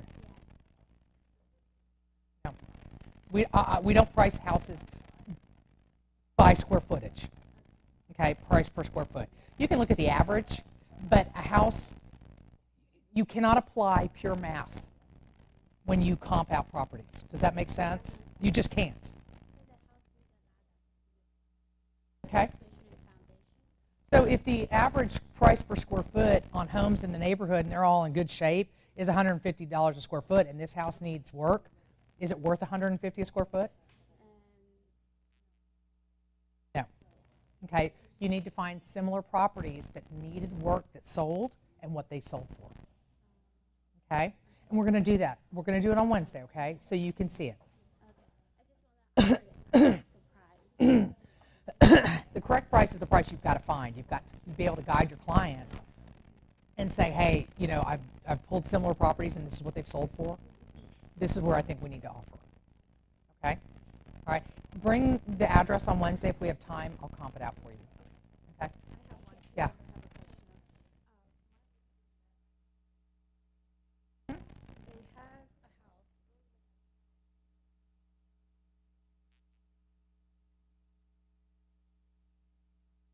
So they bought the lot? Yeah. They bought the lot. So Okay. I'm just not sure. You need to find, Talk about it on Wednesday. so that they bought both, right? And if they've taken the They don't fence have a down? house on it, they've taken the fence down. Okay. They just have So, is it a lot? Is it well, no, they own both pieces. They own that lot and that lot. is it two different addresses? It probably shouldn't be. No, I would look for homes with larger lots. Okay. Okay. So you just do it by the lot size. Yeah. Yes, by the lot size. Yeah. So do you know how big the lot is now with both combined? I can get that information. Because typically the heights is about 5,000 square foot lots. Those are big.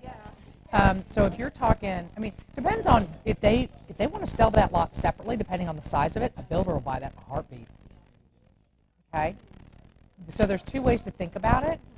You can market that house with that additional lot and say, you know, plenty of room for a pool, bring up, you know, blah, blah, blah, blah, blah.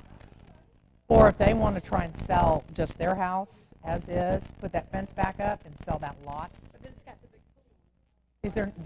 Did you say they put a pool in there? Pool, Oh, yeah. no, you can't do that. I'm sorry. I misunderstood you. So you're going to have to find larger lots with pools. Okay? Okay? Yes, ma'am.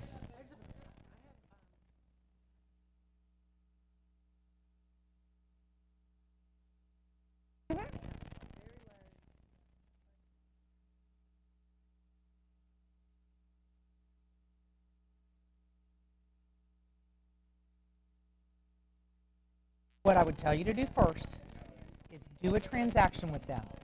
Build rapport, show them that you know what you're doing, and then you ask for that referral business. We had such a great transaction. I would love your referrals. You know that if you send people to me, you're confident you know I'll get the job done. Okay? Don't just ask until you've proven yourself. You've got to prove yourself. Okay? Leases are easy. They're easy. They're a lot of paperwork, but they're easy. Okay? Build that rapport and then ask for that. Once you've done a bang-up job, ask for that referral business. Okay? Yes, ma'am. Did you say do a CMA on property? Yeah, if you do, I'm going to try and rip through. I mean, I could make that a 6-hour class. We could go all day with it. Or we could get together individually. Yeah. I have something. Really bring you. I started last week. Just bring I it. need a list. Okay, bring it. Let me look at it. We have time. I mean, I'll try to get to those that y'all need comped out. The 4 that I've got coming up, they're all just different properties, so I was going to use them as an example. One's a country property, one's here, one's Sugarland, and they're different price points. But if you've got something that you need, bring it, or just give me the address when you come on Wednesday. Okay? Okay, you guys about ready? Come on, boys! Come on!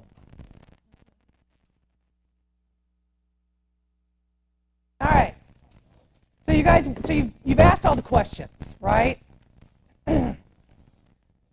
You've got a list of information from the seller, okay?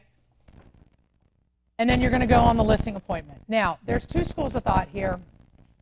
When I go on a listing appointment, I just normally take the comps with me. Some agents put together a listing presentation. That's entirely up to you. When I was first new in the business, and if I knew I was competing for a listing, I would put together a listing presentation. We have a course here, Michael Bossart. Y'all all know who Michael is, right? He's our leader. He's the big guns. Michael was just here. Michael teaches a class here called Power Lister. I suggest you all sit through it.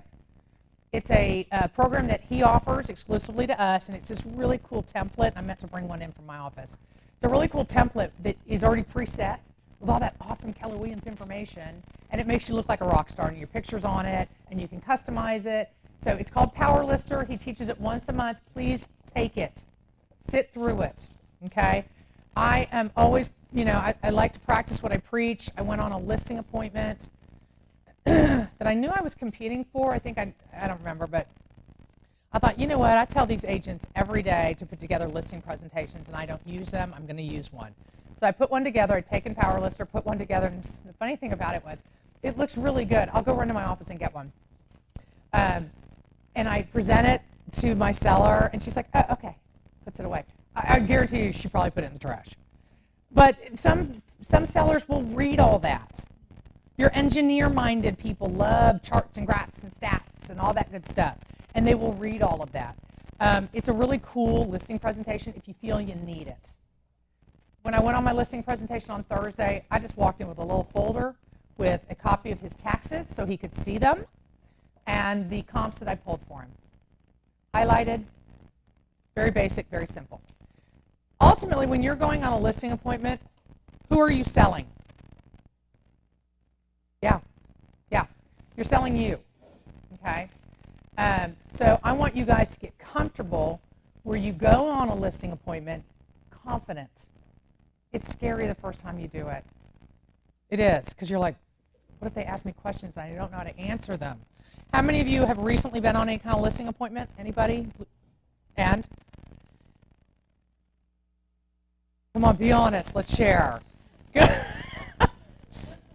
How did it go? Uh-huh.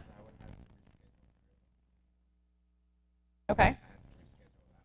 And was that you rescheduling or them or? Sure, I get it.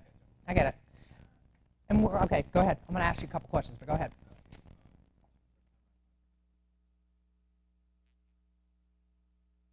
Right, and where did you meet them? Okay, church. He met this potential listing at church. That's a really good source for leads. Okay, just put it out there. All right, go. So you met them at church. So have you met with them yet? You just. Okay, so church is working for you. All right, that's a good thing. Okay, go ahead. So have you gone on any listing appointment yet? Okay, so this is a perfect class for you because we're going to talk about how to do it, okay? Because they're scary when you first go on them. They really are. But I want you guys to really load your arsenal. Go in there with guns blazing because if you've done your research, you've asked your questions, okay? Knowledge is power. Are we all in agreement? If you have done your research, asked your questions, you go in there confident. I walked into this listing appointment on Thursday knowing exactly what I was going to say to this guy, okay? The one thing y'all need to be confident in is to be able to tell people their home is not really worth what they think it is, okay? Unsuccessful agents don't have the gall to say, I'm sorry, your home is only worth this. If they let the seller drive them on what it's worth and they know it's not really worth that, what happens? It's not going to sell. And then who looks like the bad guy? You going to get referrals off that? No. So you've got to be confident and comfortable to be able to say, I'm sorry. And I had to tell this guy flat out, you're not worth $750. I wish you were. I would like commission at $750. That's what I told him. I said, I would love to take commission off $750. But the reality is it's not going to happen. Okay? I watch seasoned agents do this. Yeah, I'll put it on for $650, but it's really only worth $600. We'll see what happens. You know, one of my very good friends has done that, and it's gotten her in a lot of trouble. If you're listing properties for friends, that's the worst. Okay? Because you've got to be forthright with them. You do. It's harder to say, honestly, this is what you're worth.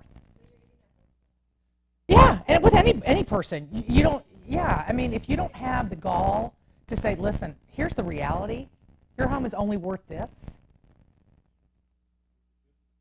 Disservice, absolutely you're doing them a disservice. Yep, yeah, and then who's the bad guy? You are, okay? So, you've done all your homework, you've done your research, you feel comfortable, you feel confident, you've pulled comps, okay, and we're going to learn how to do all that on Wednesday. If I can give you all one thing, learning to price properties is the most important job you have in this industry.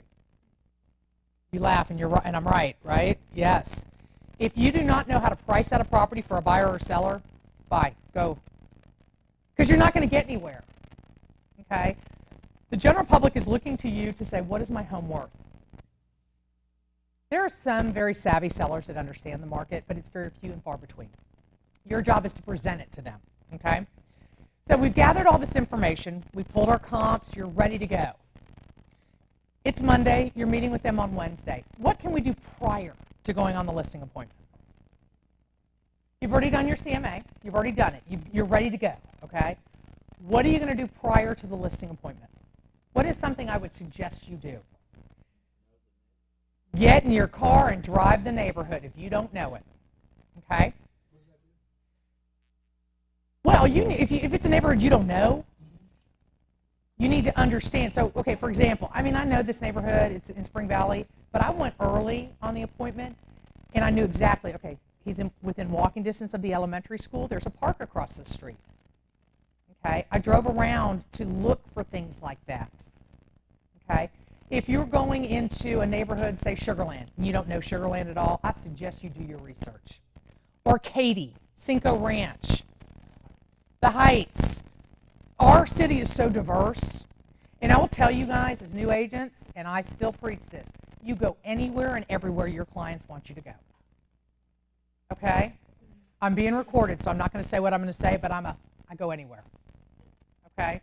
I do. My clients want me to go to Anahuac. I'm in Anahuac.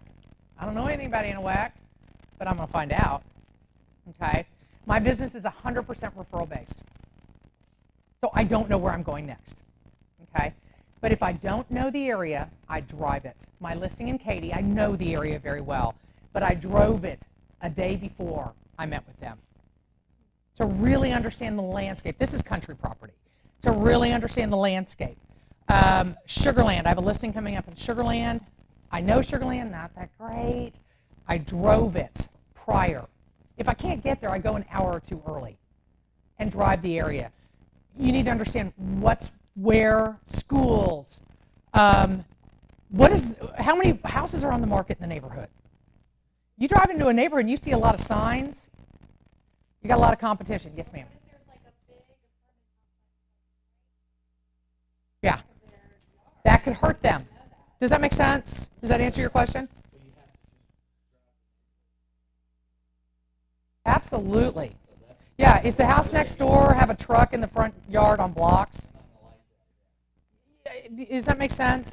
And Mark said the Heights. The Heights is not Cinco Ranch. Westview is not River Oaks. Okay? Remember that.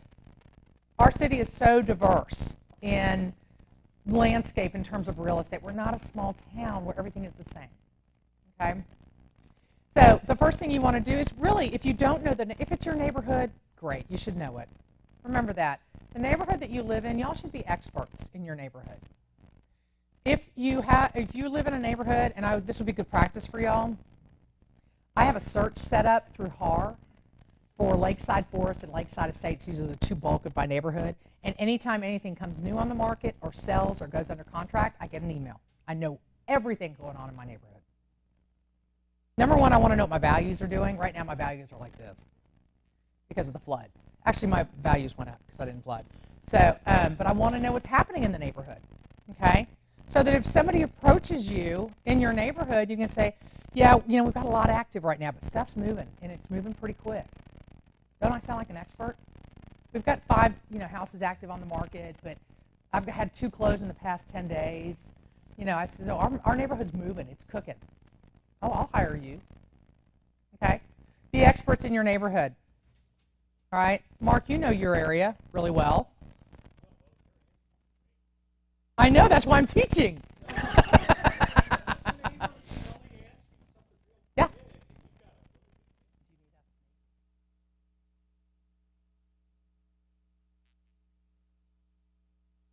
Does she need to talk or anything?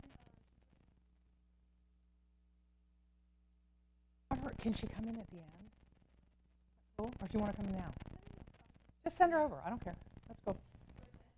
Yeah, whenever. Yeah, towards the end would be good. We go till noon. Okay. Cool. Thanks. Okay, so I lost track of what I was saying. Know your neighborhood.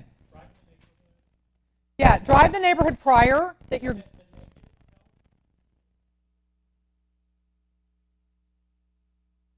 Well, the heights. You've got to understand, like the heights. Is the home in a historic part of the heights? Those are things that you need to know about certain neighborhoods, old neighborhoods like that. Are there deed restrictions? There's no zoning in the heights. You could have a bar next door. But that's the heights, and people expect that, and they know that. Yeah, yeah. I used to live off of Studemont and Fugate, and there was the Shiloh Club. And it was the coolest bar. You seen the Shiloh? You been there? Yeah. Yeah. Yeah. You need to do research about the neighborhoods that you're going into, okay? Know that, if you're going on a listing in Cinco Ranch, what are the area schools, okay? Who's going to live in Cinco Ranch? Families, right? Understand your demographic. So when I met with Frank on Thursday, he is a single guy living in, does anybody know what's happening north of I-10? Spring Branch, Spring Valley, what's going on over there? It's been like cuckoo crazy for the past 3-4 years. Why? Why are builders building over there? It's what? It's cheaper. Schools. Who are you zoned to high school wise? Memorial High School.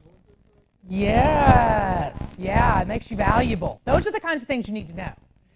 So I think it's to Westview, and then it's after Westview.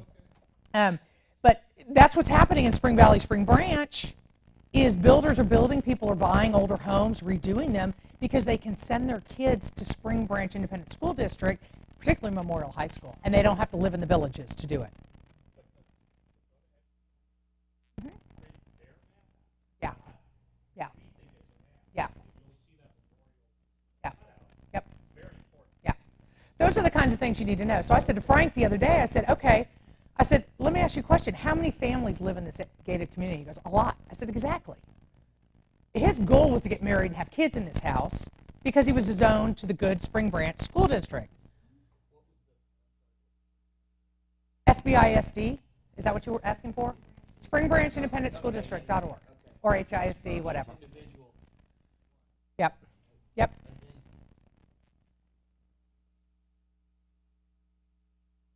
Your job is not to rate schools. Yeah, just tell them to Google, greatschools.com. Linda, you'd know that, right? Great Schools, is that what it is? That is their job. That is not your job. Yeah, absolutely. People are looking. Yes. I knew when we moved to my neighborhood, we are HISD zoned, but I knew my kids would go to private school. So it didn't matter to me. Yeah. Yeah. So what I was saying to Frank, I said, okay, so let's talk about the demographic of who's going to buy this home. It's going to be a family, more than likely, because that's who's buying over there is families. It's not like living off of Washington Avenue. That's a different demographic. Okay? Young professionals, 20-somethings, early 30s, live off of Washington Avenue. It's what? No, you're not. No, because that's not a forever home for somebody. Yes, ma'am.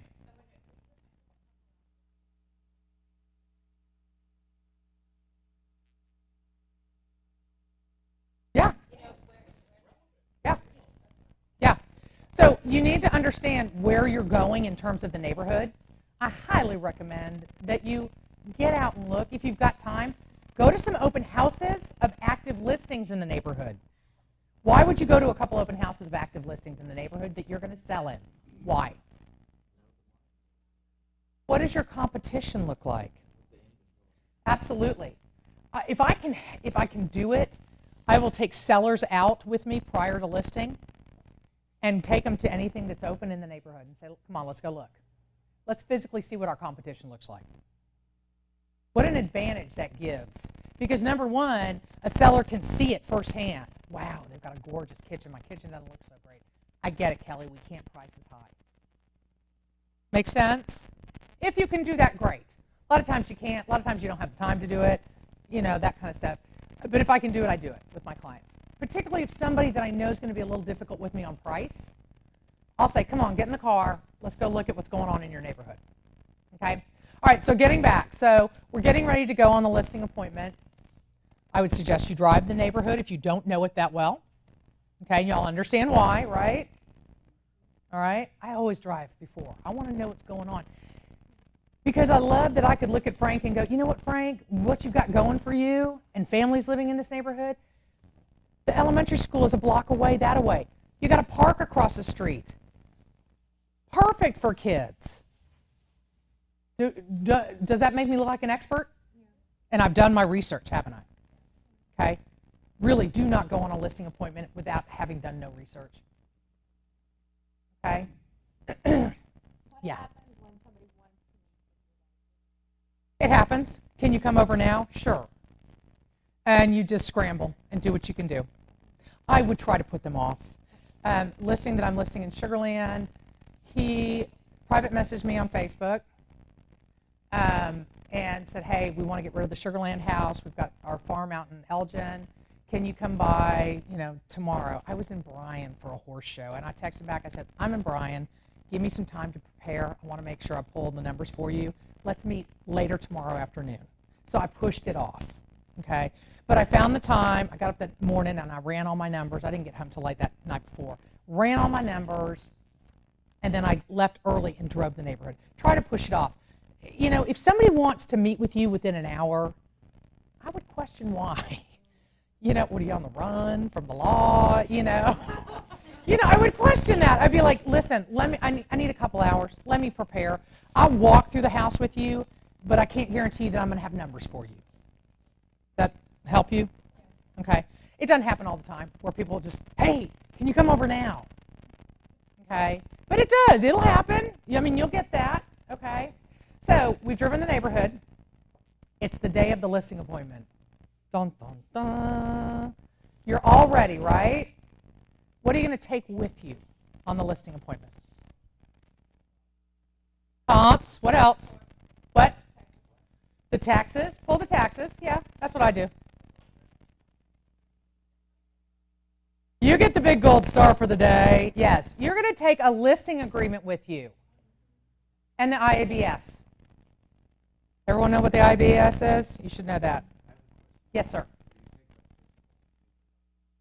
I take a physical paper document. Yeah. And again, it depends on who you're dealing with. Frank is in his mid-30s. He's technologically savvy. If I want him to sign on the iPad, I will.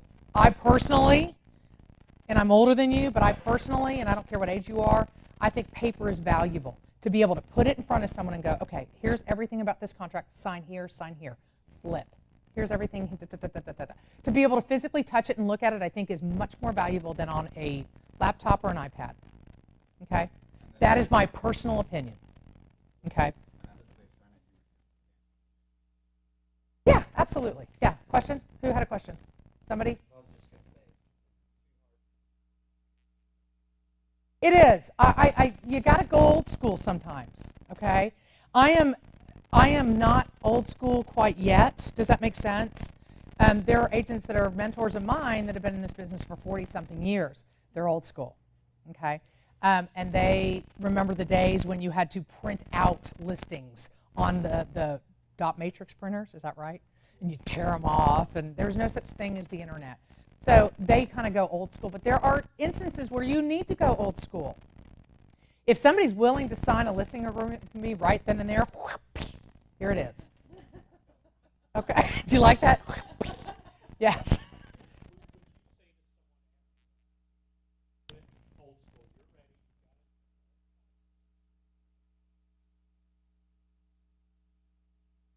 Absolutely. Bless you.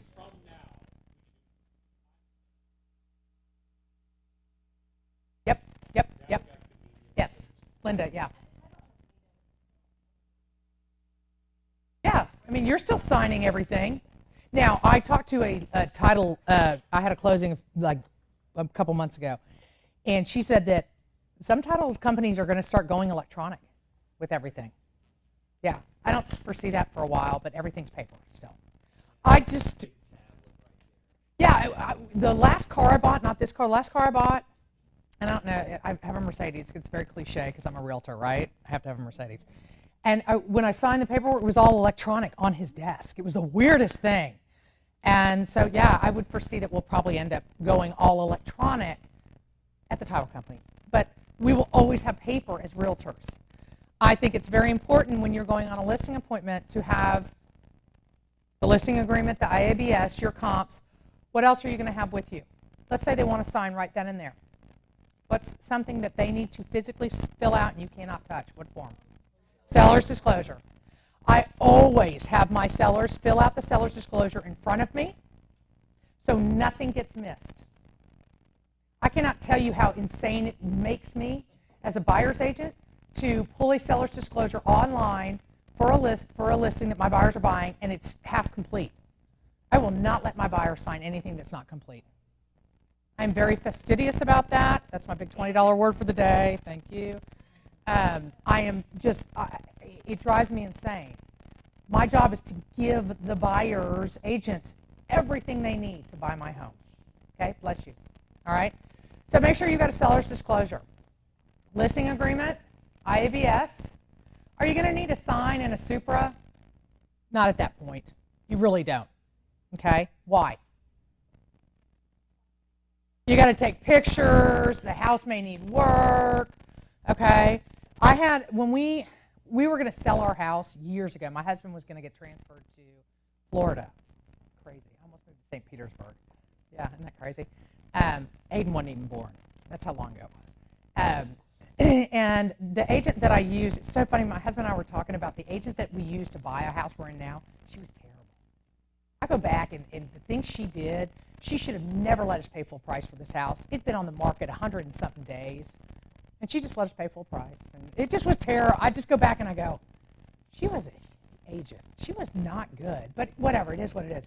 But I remember calling her going, Linda, that was her name, Linda, you know, my husband's being transferred, you know, we need to sell the house. She was like, okay, I'll bring the sign and super over. And I'm going, well, why? We're not leaving tomorrow, you know. So there's really never going to be an instance where you're going to need a sign or a super right away, okay? So we have all things in hand, right? This is one little thing I like to add in there. What are you going to wear on your listing appointment?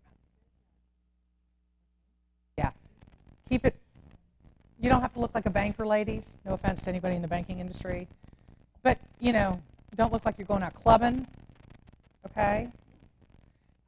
Gentlemen, for you guys, no jeans. No jeans ever.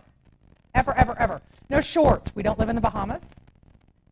We're not selling waterfront property, okay? I know it's 100 degrees during the summer. Khakis and a nice pullover that maybe says Keller Williams on it for you gentlemen, okay? Absolutely. Yes. Yeah. Or if you want, you can buy nice golf pullovers that say Keller Williams Memorial or whatever. Yeah, absolutely. Yeah. A gentleman that I look to as one of my biggest mentors ever, his name is Weldon Rigby. Mark knows him very well. Weldon's been in the business for 40, 50 years.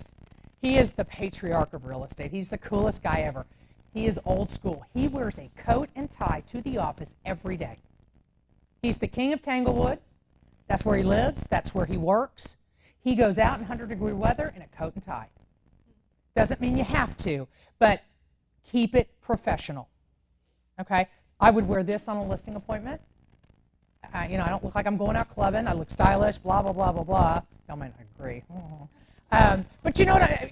The focus is not about what you got on, but about you and your presentation. Y'all know that saying, what is it, 3 seconds, and somebody's made an opinion of you? It's that fast, okay? It's that quick, all right? So make sure that you're dressed appropriately. I've seen people go out on listing appointments in jeans and flip-flops, and I'm like, I don't care what price point it is. I don't care if it's a $90,000 listing. You better show up professional, period. All right? I'm not saying go out and buy a new wardrobe, but keep it nice and whatever. All right, so you're dressed, you're ready to go. You've driven the neighborhood, right? Your information gathered. So it's time to go on the actual listing appointment. First thing I want you guys to look at when you pull up to the house is what? Curb appeal, absolutely. A lot of agents miss the front. They don't think about the front of the house. I had a listing that I sold over in Spring Branch, Gessner and Hammerly. You know that little area, Springwoods High School? There's this little neighborhood back there. It is a little gem of a neighborhood. And I got a referral for this listing from my contractor that I use. That's another person to really get good business off of. Hairdressers, okay? Think about people you can cross-promote business with, hairdressers, contractors. Anyway, I went on this listing appointment. I'd never seen the house before. They'd owned the house forever and ever. It wasn't on the MLS. And so I'm driving the neighborhood, as I always do. I want to look at the neighborhood as a whole. What condition is it in? What do the neighbors look like? And I pulled up to this house, and I was like, oh, thank you, God. The cutest house. And I studied that front yard. And if they were going to ask me for suggestions, I know what I would have done. And I knew exactly what to tell them. Let's put some color in the beds. That's it. Call it a day. Darling house. Those are the kinds of things that agents miss. The devil is in the details. Y'all know that, right? Okay. So look at the house. Drive the neighborhood. Because y'all know that in a neighborhood, if the neighbors' yards are well kept, if the neighborhood as a whole looks good, it's a good, solid neighborhood, isn't it? Okay? When I'm out with buyers, I tell my buyers to look at the neighborhood as a whole. Don't just look at the house, look at the neighbors. What are they doing? Okay? Because that tells you a lot about a neighborhood. So it's time to go knock on the door. I've looked at the front of the house. It looks good. Time to knock on the door. One thing I tell everybody, and I learned this years ago, do not walk up to the front door like this. Ding dong. So when they open it, you're right here. Okay? Y'all know that personal space thing? You know, I have a friend of mine, and he's one of my dearest, sweetest friends in the whole world. And when he talks to me, I'm backing up all the time. And he's just coming with me. He just keeps coming. He just keeps coming. And it's okay. But what I tell everybody, when you go, and I did this the other day, I had an agent shadow me on this listing appointment, and I remembered what I preach. When you knock on that door, take a step back. Okay? So you're not in someone's space. It's the weirdest psychological thing, but trust me on this. Okay? Y'all are like, oh. But you're going to remember this next time you knock on someone's door. Do what? Yeah, exactly. Yes. Just go all the way back. Hey, I'm here. No. Yeah. But don't, it's a Diana Kokoska. Do y'all know who she is? She is a coach for Keller Williams, and I heard this from her, and I thought, well, that makes really good sense. It was so funny. The agent that was with me, I go to take a step back, and I almost stepped on him. And I'm like, Carl, remember what I taught you? He's like, oh, yeah, we got to get back. Because this was a very narrow house and not much front yard. It's those zero lot line houses. So I didn't have a whole lot of room. My car was right there. And so I didn't want to be in his space. Okay? So the first thing you're going to do, so-and-so answers the door, Mr. Seller answers the door. Shake their hands. Hello. Y'all know that. Nice to meet you. Where do you think the best place is to dump your stuff? Kitchen. Kitchen or breakfast? Who said that? Kitchen or breakfast, yeah. Why is that? That's a gathering place, isn't it? When y'all go to parties, where do you always end up? Kitchen, right? It's comfortable. It's casual, okay? When I went into Frank's house, first thing I did was, hey, so good to meet you. And Frank, okay, this is a weird story. This one I want to tell y'all. I'm sorry, I'm just going off. while y'all are lead generating, remember, if somebody doesn't come back to you right away, they may come back to you. Frank, I met 4 years ago. I met him at an open house. I don't remember what open house it was. He emailed me out of the blue 2 weeks ago. And he and I were talking. I was like, okay, where did we meet? He goes, I can't remember. He goes, but I've had your information. Okay? Remember, people come back. I got a phone call to list a property 2 years ago. This is the Katie listing. The agent referred me to this girl. I called her and I said, hey, Janine, da-da-da-da-da. She's like, well, the property's going through probate. As soon as it's done, I'll call you back. Okay? Probate can take a long time. That means, somebody's passed on and it has to go through the courts and be free and clear and ready to sell. I get a phone call from Janine 2 years later. I forgot about her. I completely forgot about her because I just figured, well, maybe it didn't come to fruition. She called me 3 weeks ago. Hey, so-and-so gave me your name, da-da-da. And then we get to talking. I said, Janine, we talked 2 years ago. She goes, I knew I talked to you, but she had kept my information. So remember, my dad used to always say to me, keep throwing against the wall, something's going to stick. Okay? That's a life rule for me. Just keep at it. Things will stick. So in the past 2 weeks, I've gotten 2 listings that I haven't talked to these people in 2 and 4 years. Okay? Just remember that. Okay, that was my going off the track kind of thing. All right, so when I met with Frank, walked in, first thing I did was, as a woman, I put my purse and my folder down on the island of the kitchen. Okay? Please turn your cell phones off before you go into a listing appointment. Nothing is more distracting. I went on that listing appointment with the one that I said that was the worst listing ever. You should never take this listing. With the agent here, and I won't say who it is. Y'all probably don't even know her anyway. And her phone kept going off.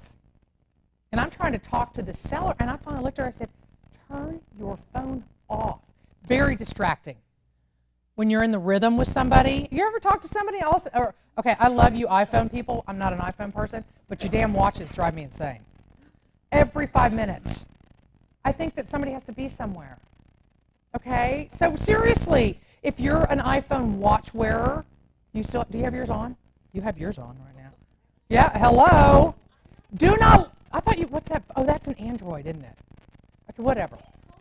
I totally called you out. No, what I'm saying is, when you're on a listing appointment, please do not keep doing this. What does that say to your seller? You're not important. You're not important to me. Okay? This woman, I couldn't believe her freaking phone was on. I was like, turn it off. There's an agent that in the old brokerage I was in, Mike Livingston, and I don't know, he still probably has one. He wears a pager. He's old school. Do y'all know what a pager is?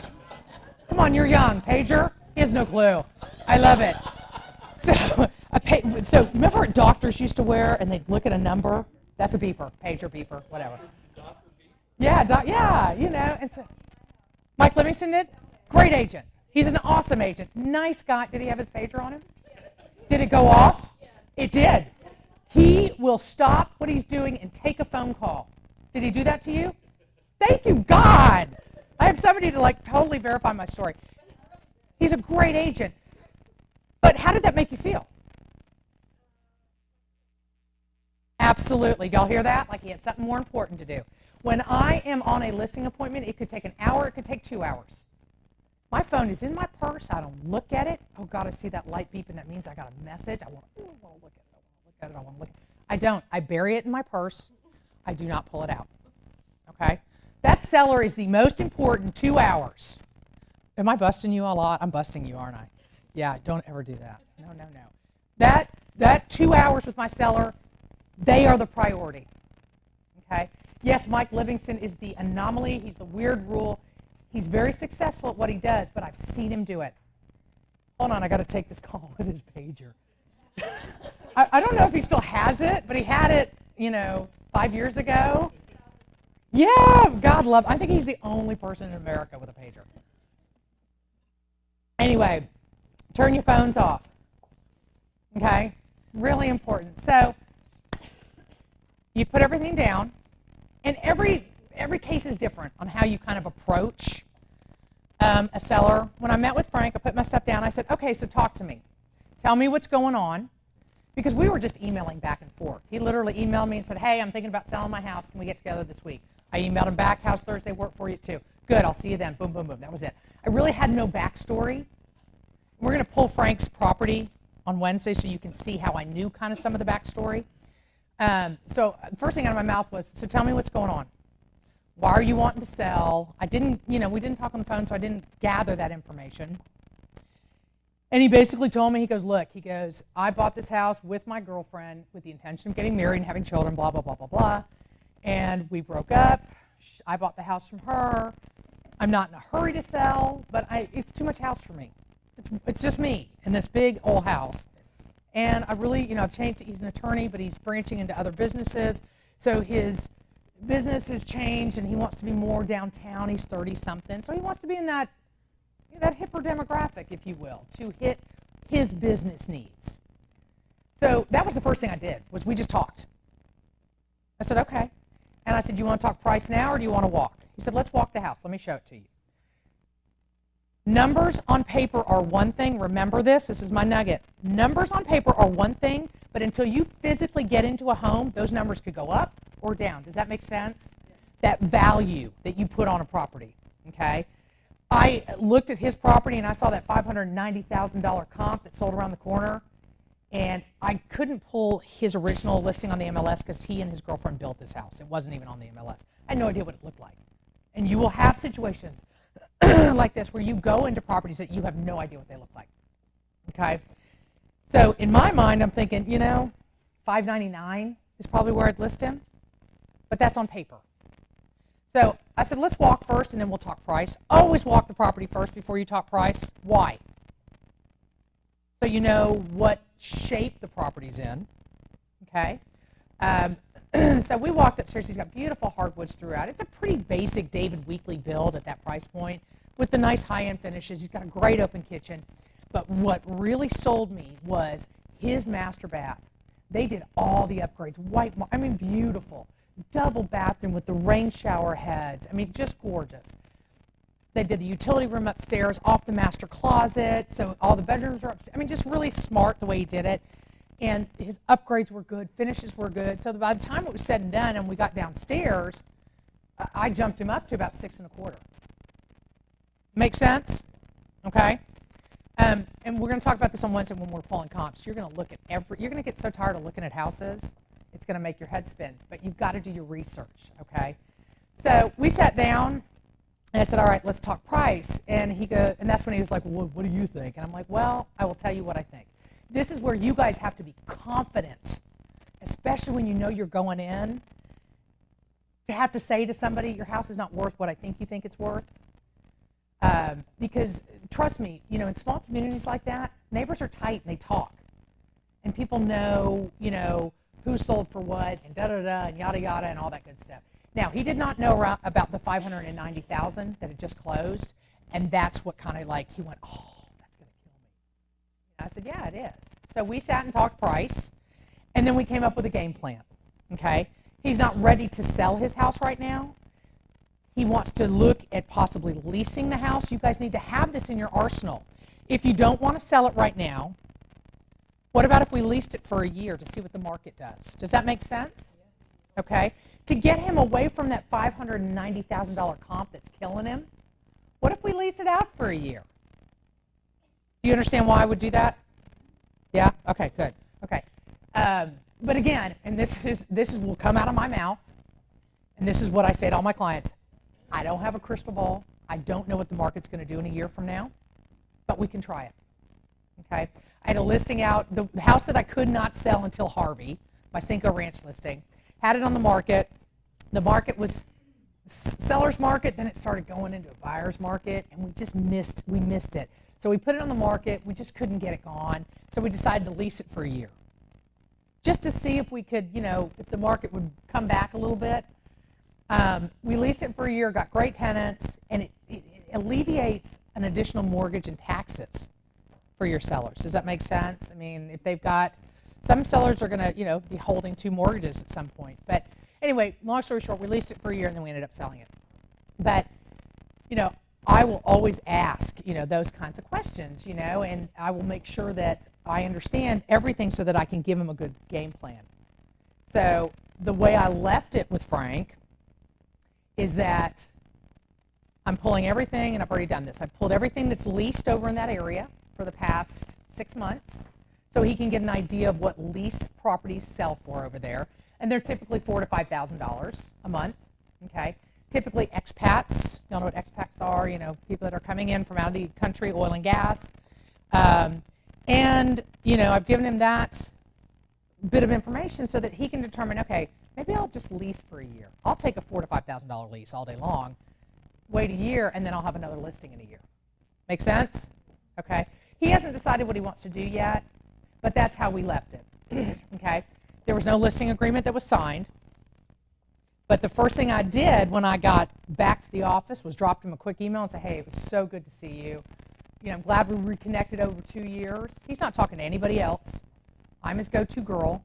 There was no sense in me throwing a listing agreement at him because he doesn't know what he wants to do yet. So when you have listings like that, listing appointments, you better stay on top of those people. Okay, I got lucky with the 2 years and the 4 years. I didn't stay on top of them. They remembered me.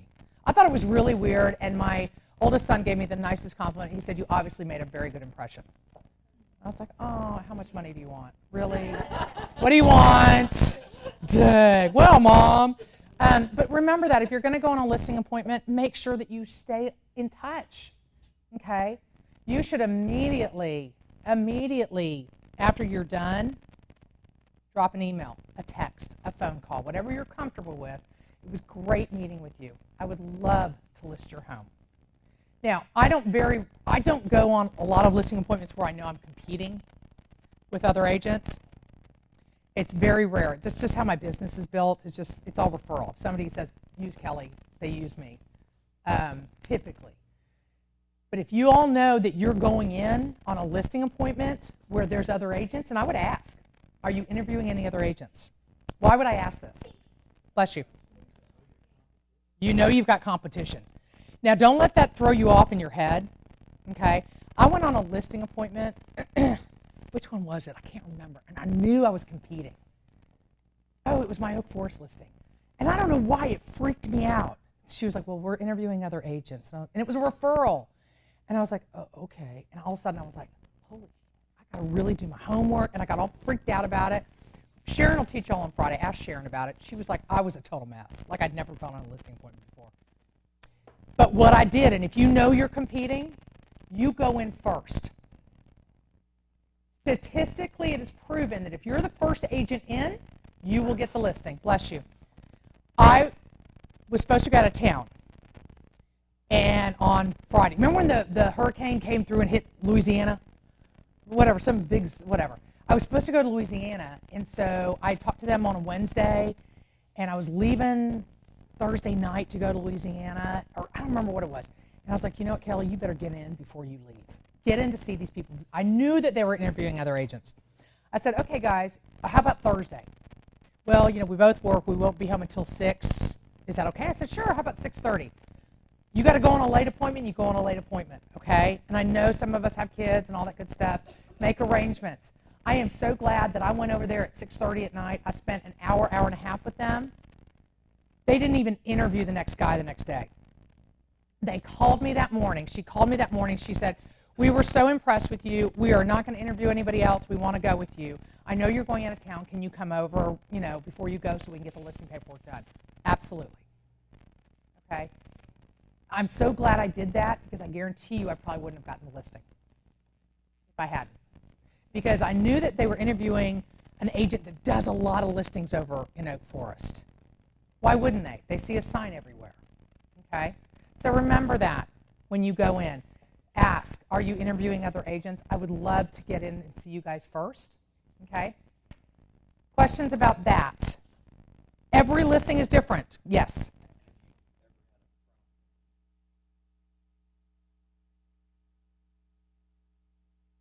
Absolutely. Yeah. One of my, I had a listing in Sugar Land, and this was a referral from an agent here that moved to Atlanta. These were clients of hers, and and I love them dearly. Kelsey and Ryan are their name. And Kelsey calls me, and she's like, we're selling our house, we're upsizing. Do you do a lot in Sugar Land?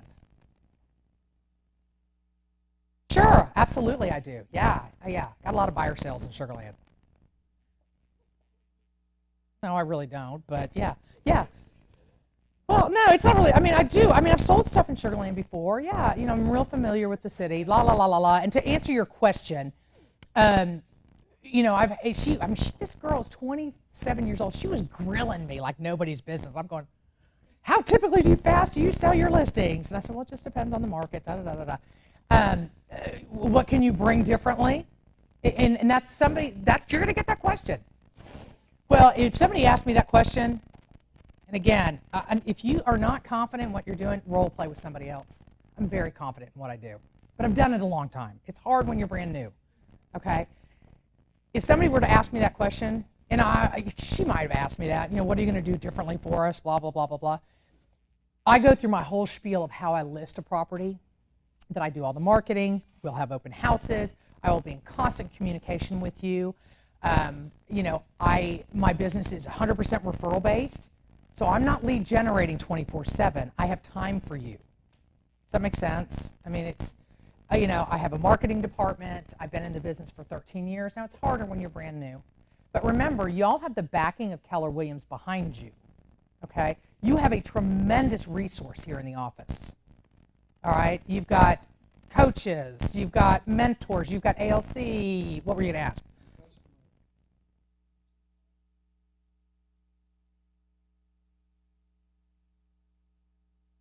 Absolutely. So how much time do you think he has to spend with you?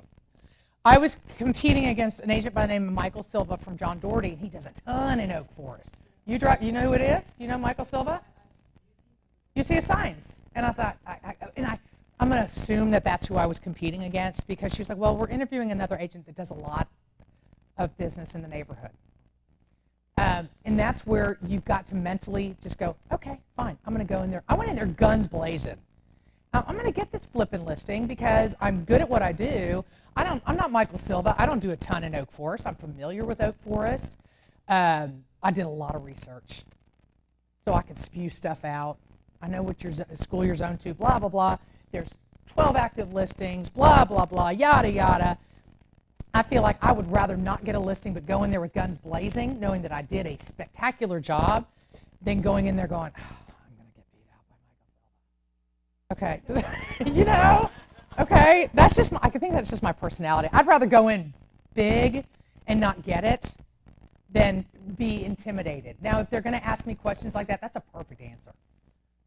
Michael's got all these listings here. Do you think he's going to have enough time for you? Now, let me back up a little bit. You don't ever want to badmouth another agent. You don't. It was kind of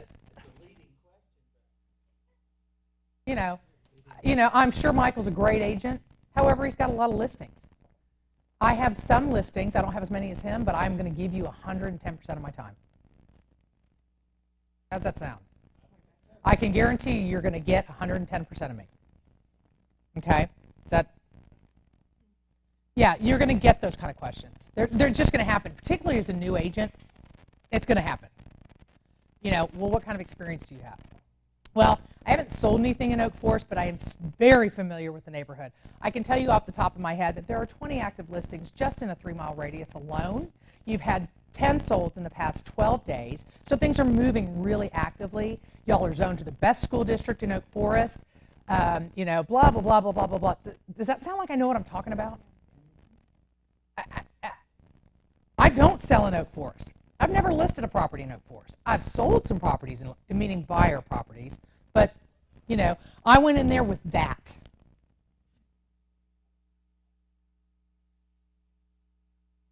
Well, I just started.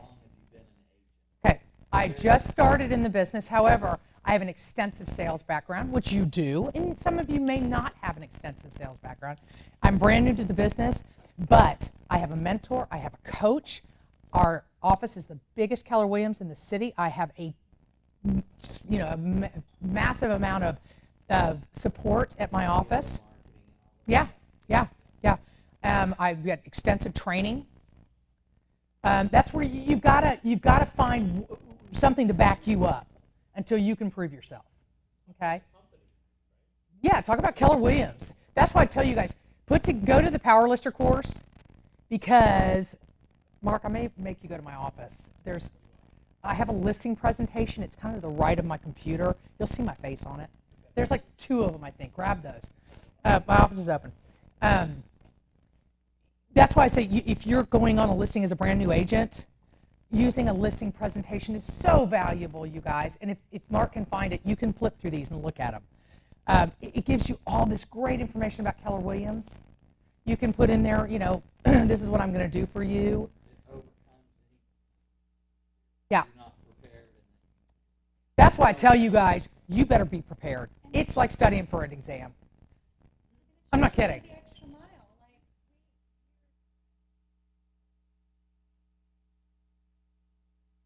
Oh, I love that. That's the best kind of listing to have. Said no one ever. Yeah.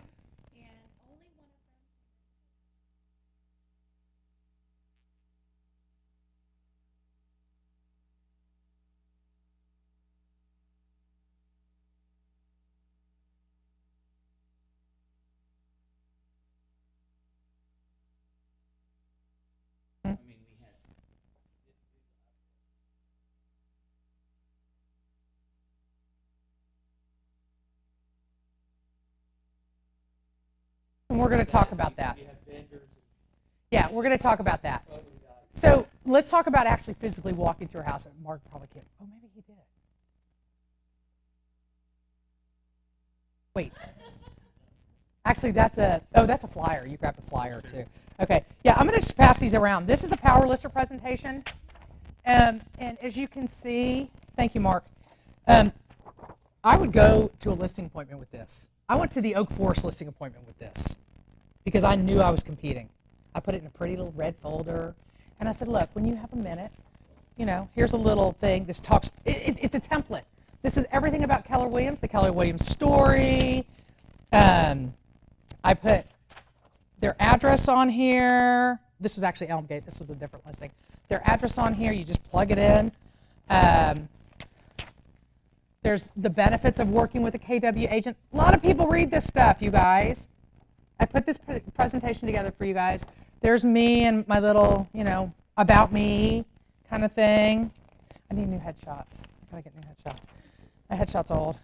My 14-step marketing plan. Let me tell y'all something. If you're going to take this with you, please read it all. Okay? Are you going to do a virtual tour? If you're not going to do virtual tours, take it out of there. Your goal is to sell their home, blah, blah, blah. So I'm going to pass these around if you guys want to look at them. As new agents, I think these are very valuable tools for you guys. Okay, here. Just pass.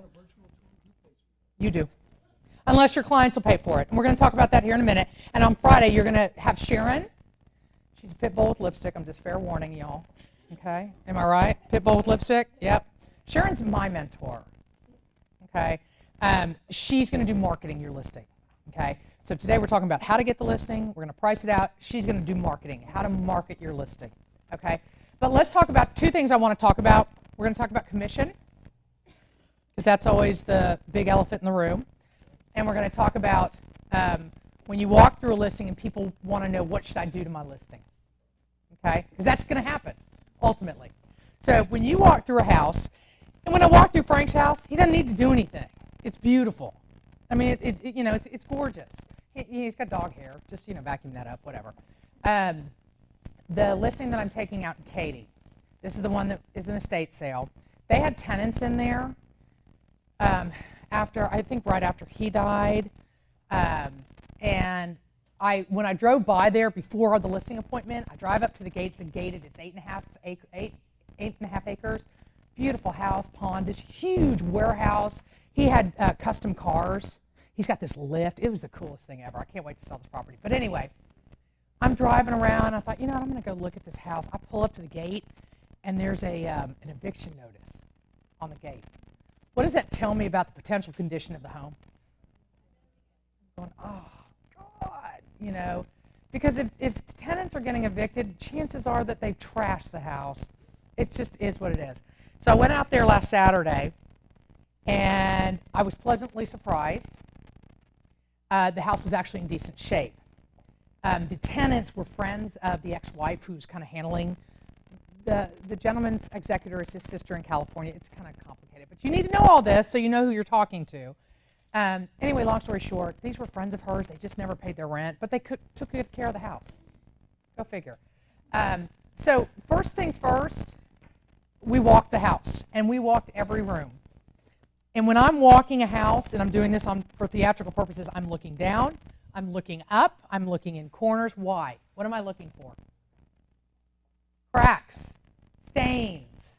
What do the floors look like? Okay? What does the trim work look like? The devil is in the details, y'all. I cannot stress to you enough.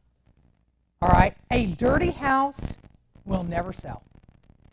I have had crappy little listings that were sparkling clean that outsold a beautiful dirty house all day long. If your clients cannot afford to do anything to the house, at least get it cleaned. How many of y'all been out showing properties with buyers? Okay? Y'all need to start doing that. Or go to some open houses. You walk into a house and it smells like dog. It's disgusting. It's disgusting. I have no qualms in telling a seller, I can smell your dogs. And you laugh, but seriously, if I can smell it, a buyer can smell it. I'm an ex-smoker. I can smell smoke 5 miles away. I can tell if a smoker's been in a house. That's gross. I can't believe I used to smell like that. I thought I was all cute and everything. It's disgusting. You know, if you're a smoker here, I apologize. God, I've offended so many people today. So good. It was a great Monday. I offended everybody. Yes, that's right. I'm just going to all across the board. You know, you've got to be able to walk into a house and say, I can smell that there's a cat here. I can smell that there was a dog here. Who smokes? Okay? If you cannot do that, you need to learn to do that. Okay? Your job is to sell that house. If you said nothing to your seller about the heavy smoke smell and then the house gets shown and feedback is left, oh, the house stinks of smoke. Who's the bad guy?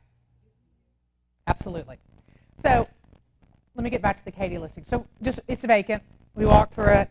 The floors are a mess in the family room, and they lead all the way into the game room. And I just said, Janine, these floors have to be replaced. The backstory is that her children are the beneficiaries of this land, and I've asked that. Okay, y'all understand why I asked so many questions. They're beneficiaries of this entire property. So I looked at Janine. I said, are you willing to put some money in this so we can maximize their inheritance? She said, absolutely. Absolutely, I'm willing to put money into this house. So I knew that up front. So I'm actually going out there with my contractor this week. We're going to walk the entire property, put some bids together. But what I did was I walked through the house and I said, these floors are a mess. They're nice Pergo laminate floors, but they're scratched. You can't refinish those. They have to be replaced. The carpets are filthy in all the bedrooms. The walls are painted different colors. The house is very dark. So I said, look, here's my suggestion, and this is what I will tell you guys. You need to get out and preview properties. You need to get out and look at properties. When homes are open, go look at them. You need to know what's on trend right now, what's on point. Who can tell me what wall color is in right now? Great. What trim color? White. What do floors look like now? What color? Darker. The darker hand-scraped floors. If you go into builder homes, that's where I look at trends, okay? So I looked at her, I said, we're going to paint this entire house gray. We're going to replace these floors because that's value, isn't it? Okay? What are the two main areas in a house that bring value? Kitchens and baths, right? Yes. Yes, Kelly. Kitchens and baths. This is a great kitchen. The refrigerator, it's got stainless, but it's got some dings to it. I looked at her, I said, just take it out. Take it out. We don't need it. Somebody can put their own fridge there. The tenants put these stupid rope lights up top the cabinets and there's plugs. I was like, I got up on the island, and I stood up on the island. I said, Janine, I'm going to get up on this island. There's Dilsey. Y'all know Dilsey? Hey, girl. Love her. Hey, that's Tina. Hi, Tina. that's a sweater I gave her. Anyway, I got up on the island to look because there was all these plugs, and I was like, Janine, I'm just going to stand up here. Normally you wouldn't do that, but I was in flat boots and everything. And I was like, okay, that's got to go. Those kinds of things. It's a 3-car attached garage, and he put down that black and white linoleum tile, and some of it's coming up. And I said, look, we're either going to bid it out to redo this or just pull it all up. It's a concrete patty. It's a concrete floor. Y'all have got to get confident enough to walk room to room to room and say, this one's okay, or no, we need to do this. The utility room, huge utility room, really dark. So we're going to lighten everything up with paint. Y'all know Dilsey? Everybody knows Dilsey.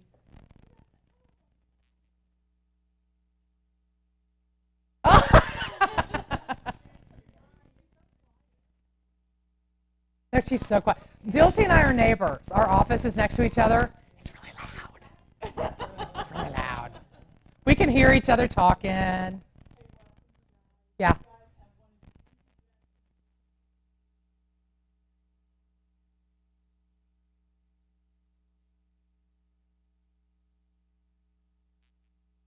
Yes, do. Leave it on my desk. Thank you. Bye, honey. Anyway, so you're going to get that. People are going to ask you, where should I put some money? If they've got money to put in. You need to ask them. Your job is to get a seller from point A to point B. Your job is to information gather as hard as you can. Okay? You've got to set yourself apart. Like I said, I'd rather go in guns blazing and not get the listing than go in there with nothing at all. Yeah.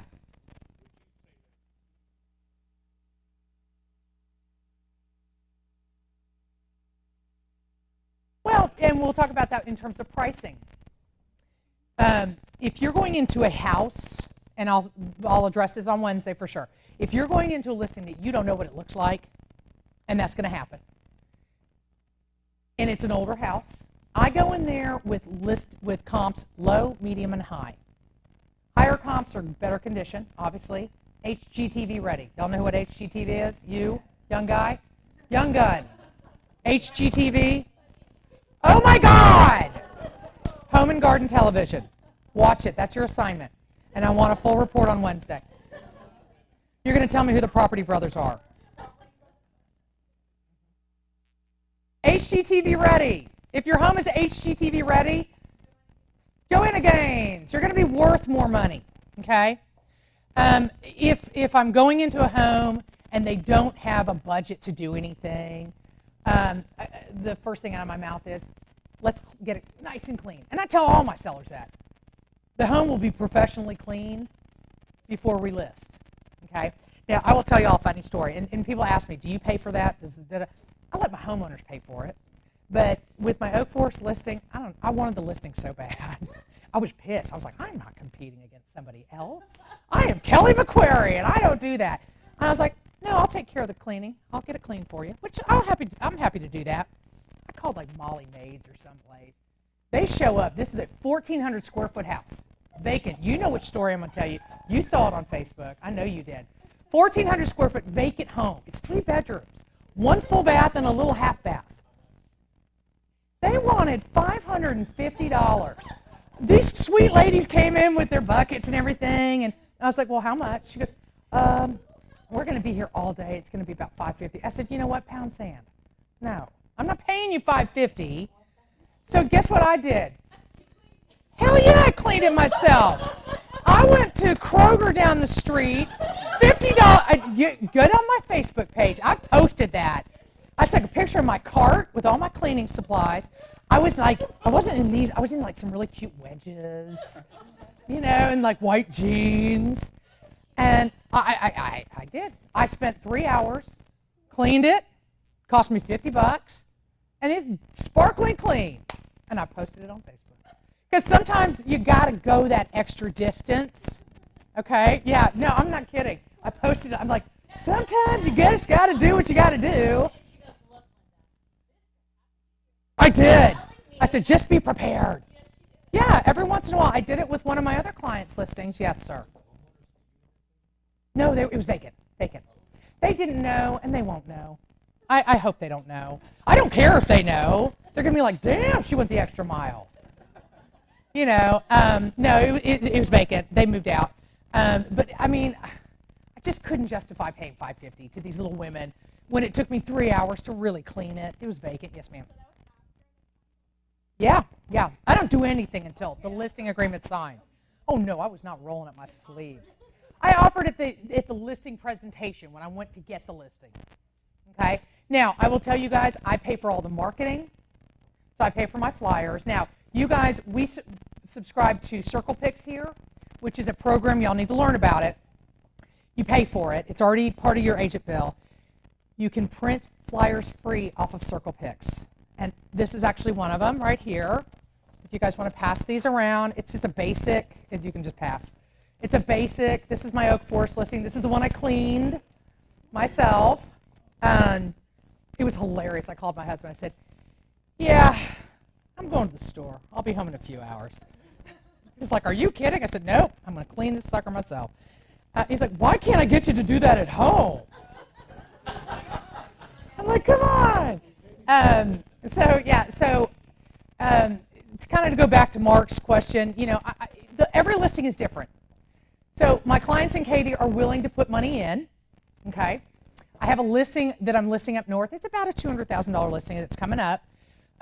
We walked it, and I said, all right, this is what we need to do, blah, blah, blah, blah, blah, blah, blah, blah, blah. He has chosen to do a lot of it himself, which is great, and then we're going to get a contractor to finish the little stuff, okay? Every listing is different. Some people have budgets, some don't. I had my friend Linda, not you, my other friend Linda, who was divorced, lived in Lakes Parkway. Do y'all know Lakes Parkway? Eldridge Memorial area, that area, very high end. She, the house, I walked the house, and y'all will come across this. 3 boys that she raised in that house. I have 3 boys. Who has boys? Boys are disgusting. They're pigs. Okay, they are. They're pigs. I have 3 brothers. I know. But this house was well loved, well worn, if you will. There was punch holes in the doors. I think it's funny because I have boys, and I was like, Linda, where did this come from? Oh, Georgie stuck Eddie's head through the door. They're the cheapy hollow doors. Nobody got hurt. But I thought it was funny. You know, if you have girls, you're like, what? But anyway, this house needed a lot of work. And I looked at her. I said, you got 2 choices. We either put some money in because she's getting divorced, and this was her settlement from the divorce, and maximize your profit, or you sell it as is. And as is, you're at $599. If you put some money into it, we could probably get about $750. So she ended up putting about $80,000 into it. Georgie decided he was going to mop the floors upstairs one day in the game room, and he took the bucket and the mop downstairs and was dripping bleach down the brown carpet. So there are bleach stains on the carpet. I mean, one of the dogs had peed in the corner, and the molding swelled up. I mean, it was a well-loved boy house, if you will. You're going to go into houses like this. You got to give them an either or. She fortunately had the budget to put money in. Now, let's talk about that. Because your clients are going to look at you and they're going to say, well, do you have contacts? Do you have somebody you use?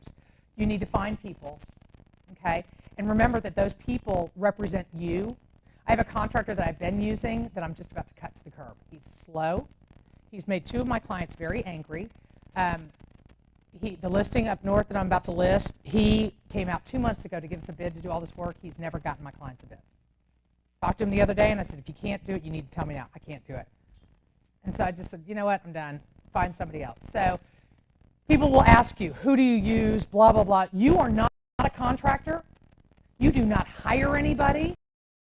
Y'all understand that? Okay? You can give names all. Now, I will tell you, my Katie listing, and this will happen to y'all. The ex-wife, she lives in Lake Jackson. She's looking to me to hire the right people. Now, I am not going to physically hire them. I'm going to say, here's so-and-so's name, here's their bid, are you good with this? Yes, you go ahead and hire them. I'll make sure they get in the house. Okay? Liability, remember that. Whenever anybody asks you, think about, how could I be liable? All right? But it's going to happen. If you don't know of anybody, ask around. We have 700 realtors in this office. Put something out on our intranet. Hey, I'm looking for I put a chimney sweep. I was looking for a chimney sweep. I got 3 responses. Who knows chimney sweeps? What? If you need one, I got one. Just say it. My husband wants to get our chimneys swept, and so I was like, well, let me ask around. But anyway, those are the kinds of things that are going to happen. Now, if somebody says, well, I have a little bit of money, where should I put it? Well, obviously, you need to put it into those areas that when a buyer walks through, they're not going to go, oh, I got to put so much money into this kitchen. Okay? Upgraded countertops always sell better than laminate countertops. If you can get people to put some granite in, that's awesome. Okay? If you can't afford to replace carpeting, get the carpet cleaned. Okay? Just make sure that the home is presentable. I want y'all to be comfortable and confident enough to say to a seller, and I have no problem. I don't. Because I want to put that property in its best light to maximize my seller's profit. That should be your script right there. If we put some money in, we will be able to maximize your profit. Okay? One thing I want to talk to you guys really quickly about, and then we're going to talk about commission, is seller net sheets. Does anybody know what a net sheet is? I always run net sheets for my clients. What they basically are is, tell me how much you owe on the property, and I'm going to be able to tell you at this price point, if we sell it for this amount of money, I'm going to be able to give you a ballpark of what you're going to net in your pocket. I do that with every listing I go on. Okay? Now, if the property's paid for, I don't do it. My Oak Forest listing, they need to net a certain amount of money out of this property. They bought it at the height of the market, which means they paid more. So it's going to be real tight. I ran 3 different net sheets at different price points. $380,000, this is what you're going to net. If we sell for $370,000, this is what you're going to net. You can do these through title company apps, or HAR has one. It's called a seller's net sheet. Always use those, okay? I don't necessarily take them on a listing appointment with me. It just depends. If I feel like I need to, I will say, let me run some net sheets for you. My Oak Forest listing. When I understood that they really need to get to the Woodlands, but I said, all right, guys, I'm going to run 4 different net sheets for you. We did just get an offer on that property. It was very low. We're not even going to look at it. But if we had gotten an offer in those 4 different price scenarios, they can go to that net sheet and go, okay, I'm going to net $30,000 after commissions are paid, after closing costs, after all is said and done. They've got that knowledge up front. Okay, if I can net $30,000, okay, Kelly, we'll do it. Does that make sense? Okay, it's a very valuable tool. Okay, you don't necessarily have to have them in a listing appointment, but I always offer them to my clients so that everybody's on the same page. Okay, and you be very, conservative with your numbers. Don't be like, I think you can get this. Question? I'm sorry, the what? You know what? Staging it's really up to you. If you want to pay for it, great. I will tell y'all, I have never hired a professional staging company before. I just haven't. I like to keep my money in my pocket, if you will, and that'll segue us into commissions because it's almost time. If you can get your sellers to pay for staging, great. Say, you know what, I'd love to stage this house. Let me give you a couple names of stagers. Then you put the ball in their court. Does that make sense? Because it's kind of a weird conversation. I need to stage your house, but you're going to pay for it, right?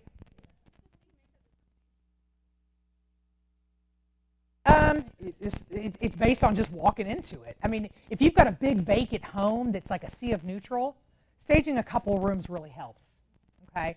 If you've got a home that has a lot of stuff in it and you need somebody to come in just to rearrange, because that's what stagers do also, that's really valuable.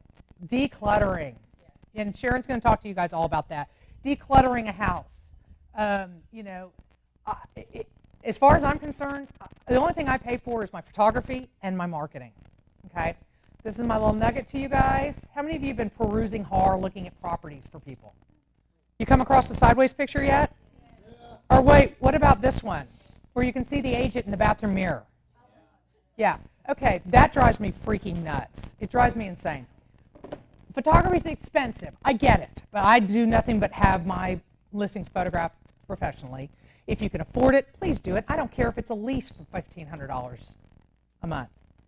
I had a $90,000 listing. It was a little crappy townhouse. That thing looked dang good by the time we got done photographing it. Photography makes the biggest difference, you guys. And again, Sharon will talk to you guys about that when it comes to, If you can't afford a professional photographer, find somebody that's got a really good camera. Please don't be this agent. Please.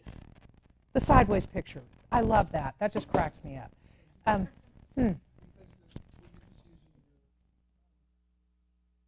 Yep.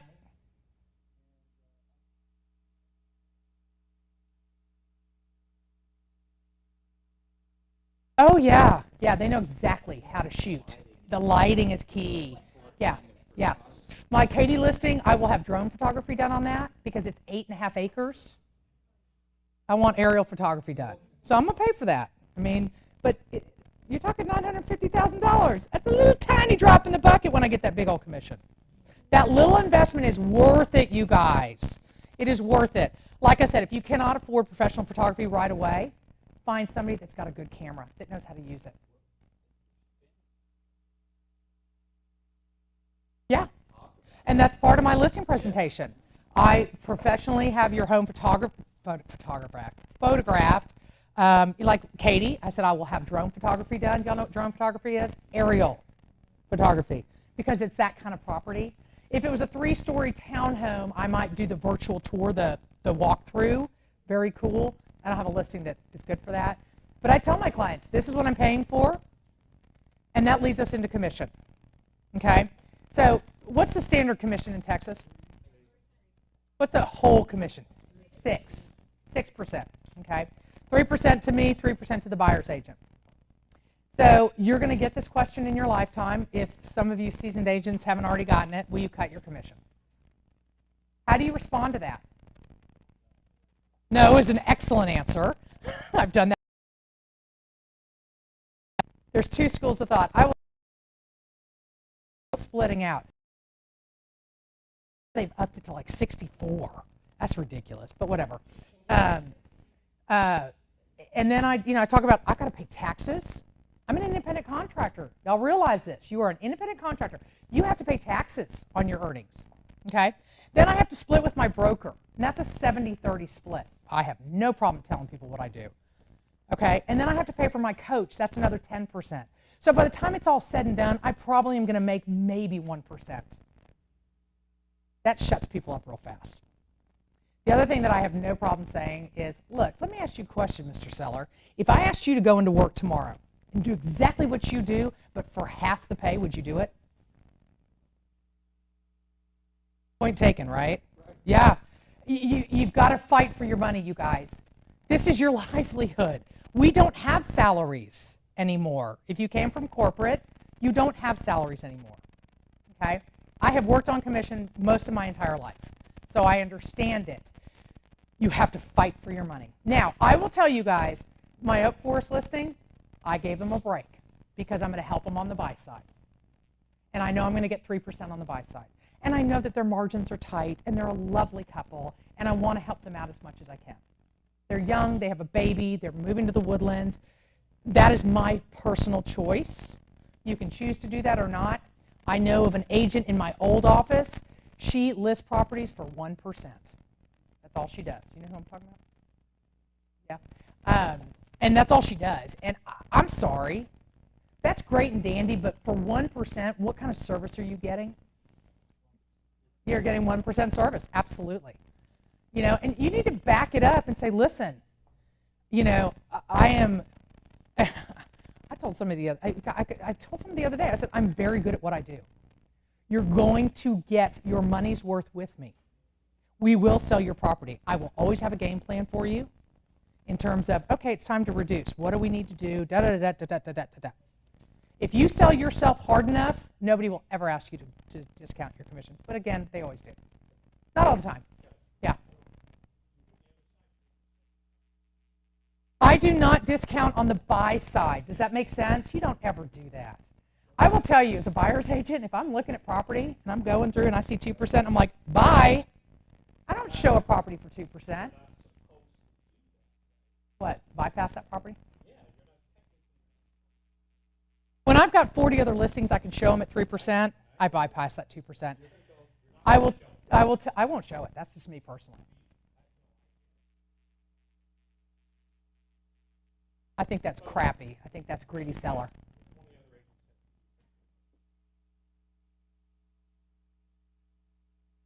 Absolutely you do.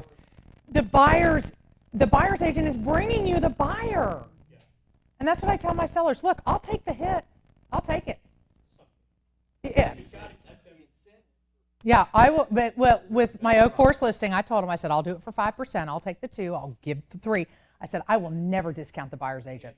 There are agents that bypass properties if 2%. Of course, I don't tell them it's me, but they do. I'm not the only one that does that. It just irritates me. I mean, if I don't have any inventory and that's all I got and they're only paying 2%, of course I'm going to show the property. You know, but if there's 40 other houses out there that are better fits, yes, and Mark's absolutely right. You're not supposed to do that, but, you know, I never discount on the buyer's agent commission. I think it's unfair. Yeah, yeah.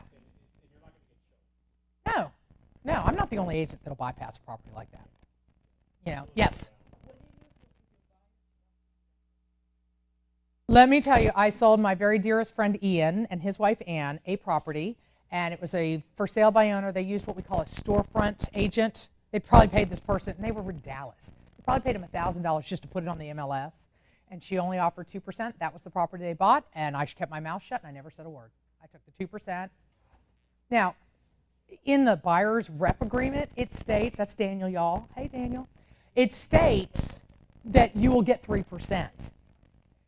Some agents can go after their buyers and say, listen, this listing's only paying me 2%. You need to pay me the additional 1%. I would never do that. To this day, Ian and I are best friends. We ride horses together. To this day, he has no clue I only took 2%. If he knew I didn't get that 1%, he would have paid me, but I don't want him to. It's your call, okay? This is Daniel, y'all. Daniel works with Sharon, who's teaching you guys on Friday, and he's on her team, and he's a superstar. He's a rock star. He's hungry. He's always hungry. He's like a 15-year-old, I swear to God. Okay, y'all been to the team meetings, right? Okay, and like we always have lunch, and so Daniel gets a plate of food, and then we go to lunch. That's like an appetizer for him. All right, I'll see you when I'm done. Anyway, you know, in terms of the commission, that's your call. I mean, if you have to take a cut, take it. Don't offer it. Don't ever offer it. I offered it with my Oak Forest listing because I knew margins were tight, and I really liked them, and I really wanted the listing. That was my call to make. Oh yeah, they're upsizing, so they're gonna buy at $450,000 in the Woodlands. I'll get 3% on that. No, that's not what I said. I said, let me help you guys out. I'll do my side for, you know, 2%. That'll cut a percent out of your, you know, you'll get an additional money in your pocket. And I might have said that. I said, you know, and no worries, let me help you on the buy side, you know, and I'll get 3% there or whatever. I don't know if I said that or not, but I offered. I said, look, tell you what, let me do the whole thing at 5%. That'll save some money in your pocket, okay? Do you think they'll remember me for that? Yeah, they will. Now, when I've done that in the past, I will say to people, I'll do it for you for 5, but if you refer me out, you don't tell people I cut your commission.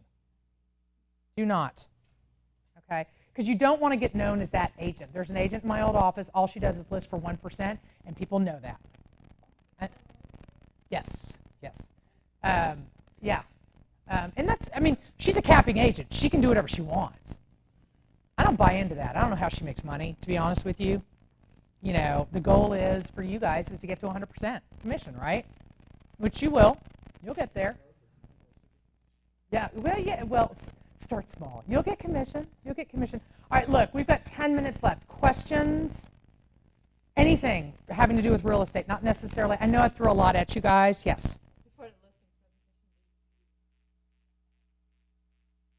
You can. This is what it says that there's a pre-listing packet you can send out, but I feel like if you've done your job over the phone or in person or via email, you don't really need to do that. That's entirely up to you. You got to find your own groove. The one thing y'all will know in this office, all of us do and run our business differently. Okay? When you meet Sharon on Friday, we run our businesses totally different. You know, but it's what works for you. Okay? I have my listing presentation down to a science. If you guys do not come from a sales background, you need to learn scripts. Do y'all know what scripts are? They're sales scripts. Okay? They're responses and rehearsed. You know, a lot of things I said to y'all today is exactly what I say to my sellers. It's my script. I've been in sales my entire life. My father was a car dealer growing up, so I was in there, and then that's all I know. So it's easy for me. But if you don't come from that background and you've got corporate background, but you weren't selling, because we have a lot. Anybody corporate backgrounds? Yeah, it's harder when you don't have that. You got to practice. You've got to get comfortable to be able to say to a client, blah, blah, blah, blah, blah, blah, just that fast, okay? We do scripts classes here, and there's a lot online that you can do through KW University, and it's on your homepage, okay? Are you getting more comfortable? Are you learning more what to say? Okay, good. Yeah. I mean, it's something you have to learn if you don't know it. If you come from sales or you worked in the past, in front of people that you had to speak all the time, it's easier. It's much easier. All right, just any other general questions?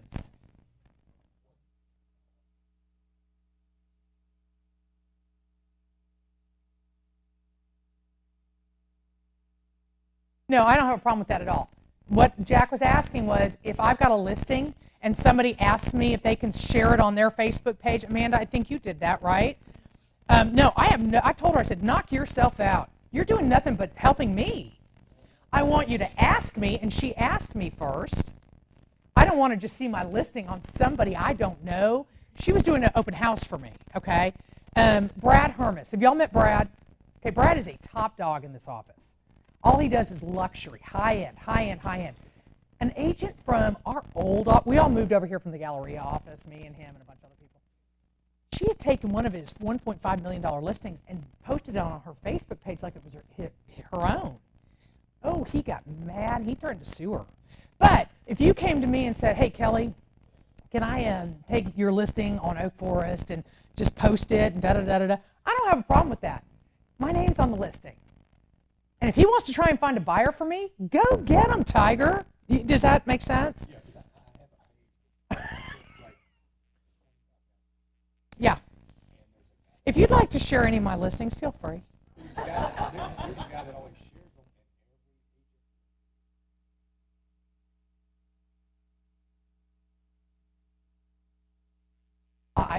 Think about that. I mean, I've got a listing in Oak Forest. I want everybody to know about the listing. I don't care. It's still mine. You're not stealing my listing. Amanda wasn't stealing my listing. She was promoting it for her to get buyers. Yeah. Yeah, and it says I'm the listing agent on it. Yeah, absolutely. I'm okay with that. But if you're going to do that, you need to ask the listing agent.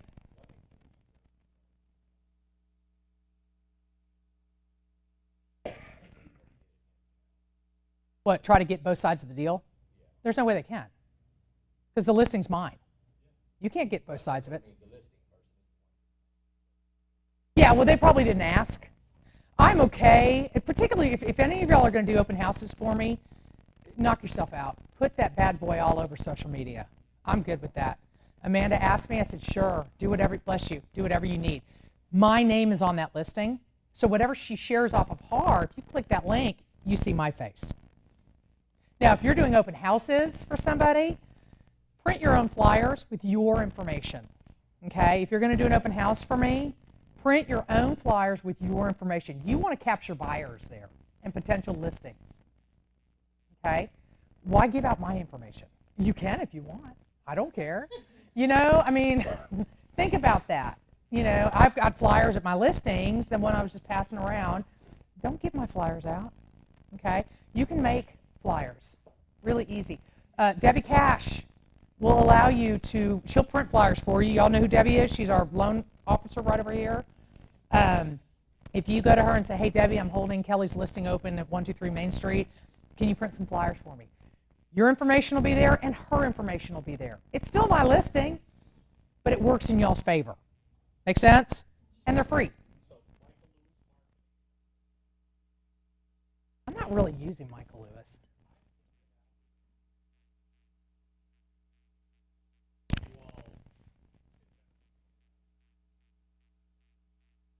It is.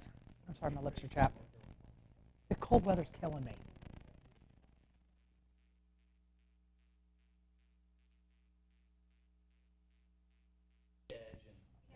Yeah, yeah. There are so many different resources, and I mean, I will tell you, I'm kind of old school. We used to have this one service called 8 Touches. It doesn't exist anymore.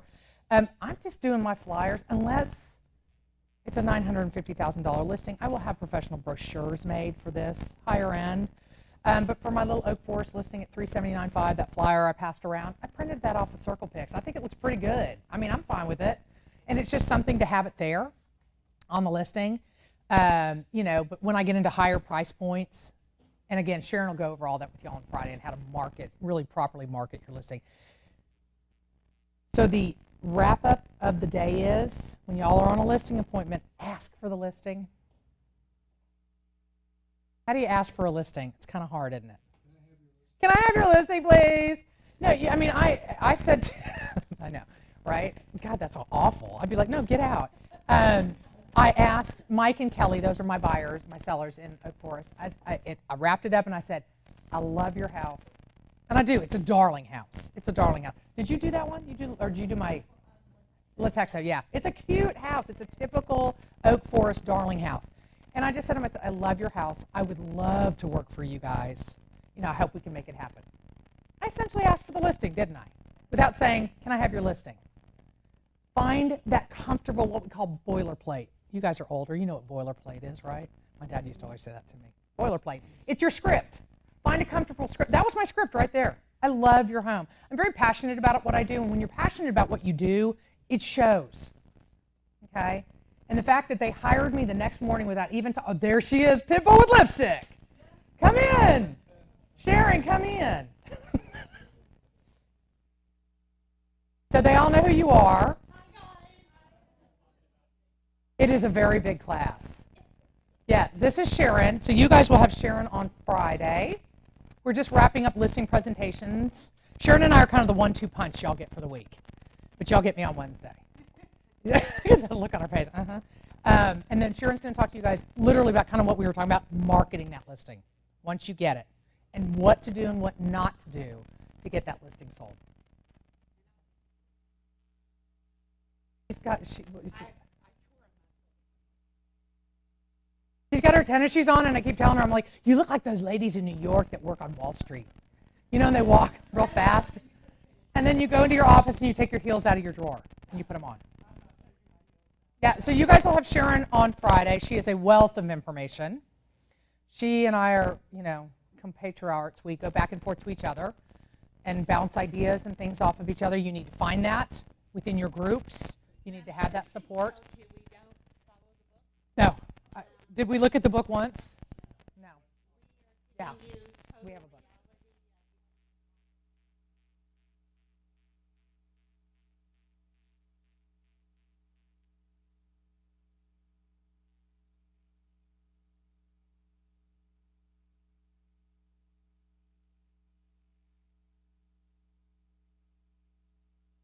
Yeah, there's some things that just don't really apply. So we are coming at it from here's the reality. This is what we do. We are successful agents. You need to model your business after successful agents. Not just us, but anybody that's successful. Okay, so really quick, Sarah Flores, you're going to come say hi. I'll be done I'll be done in a minute. Okay.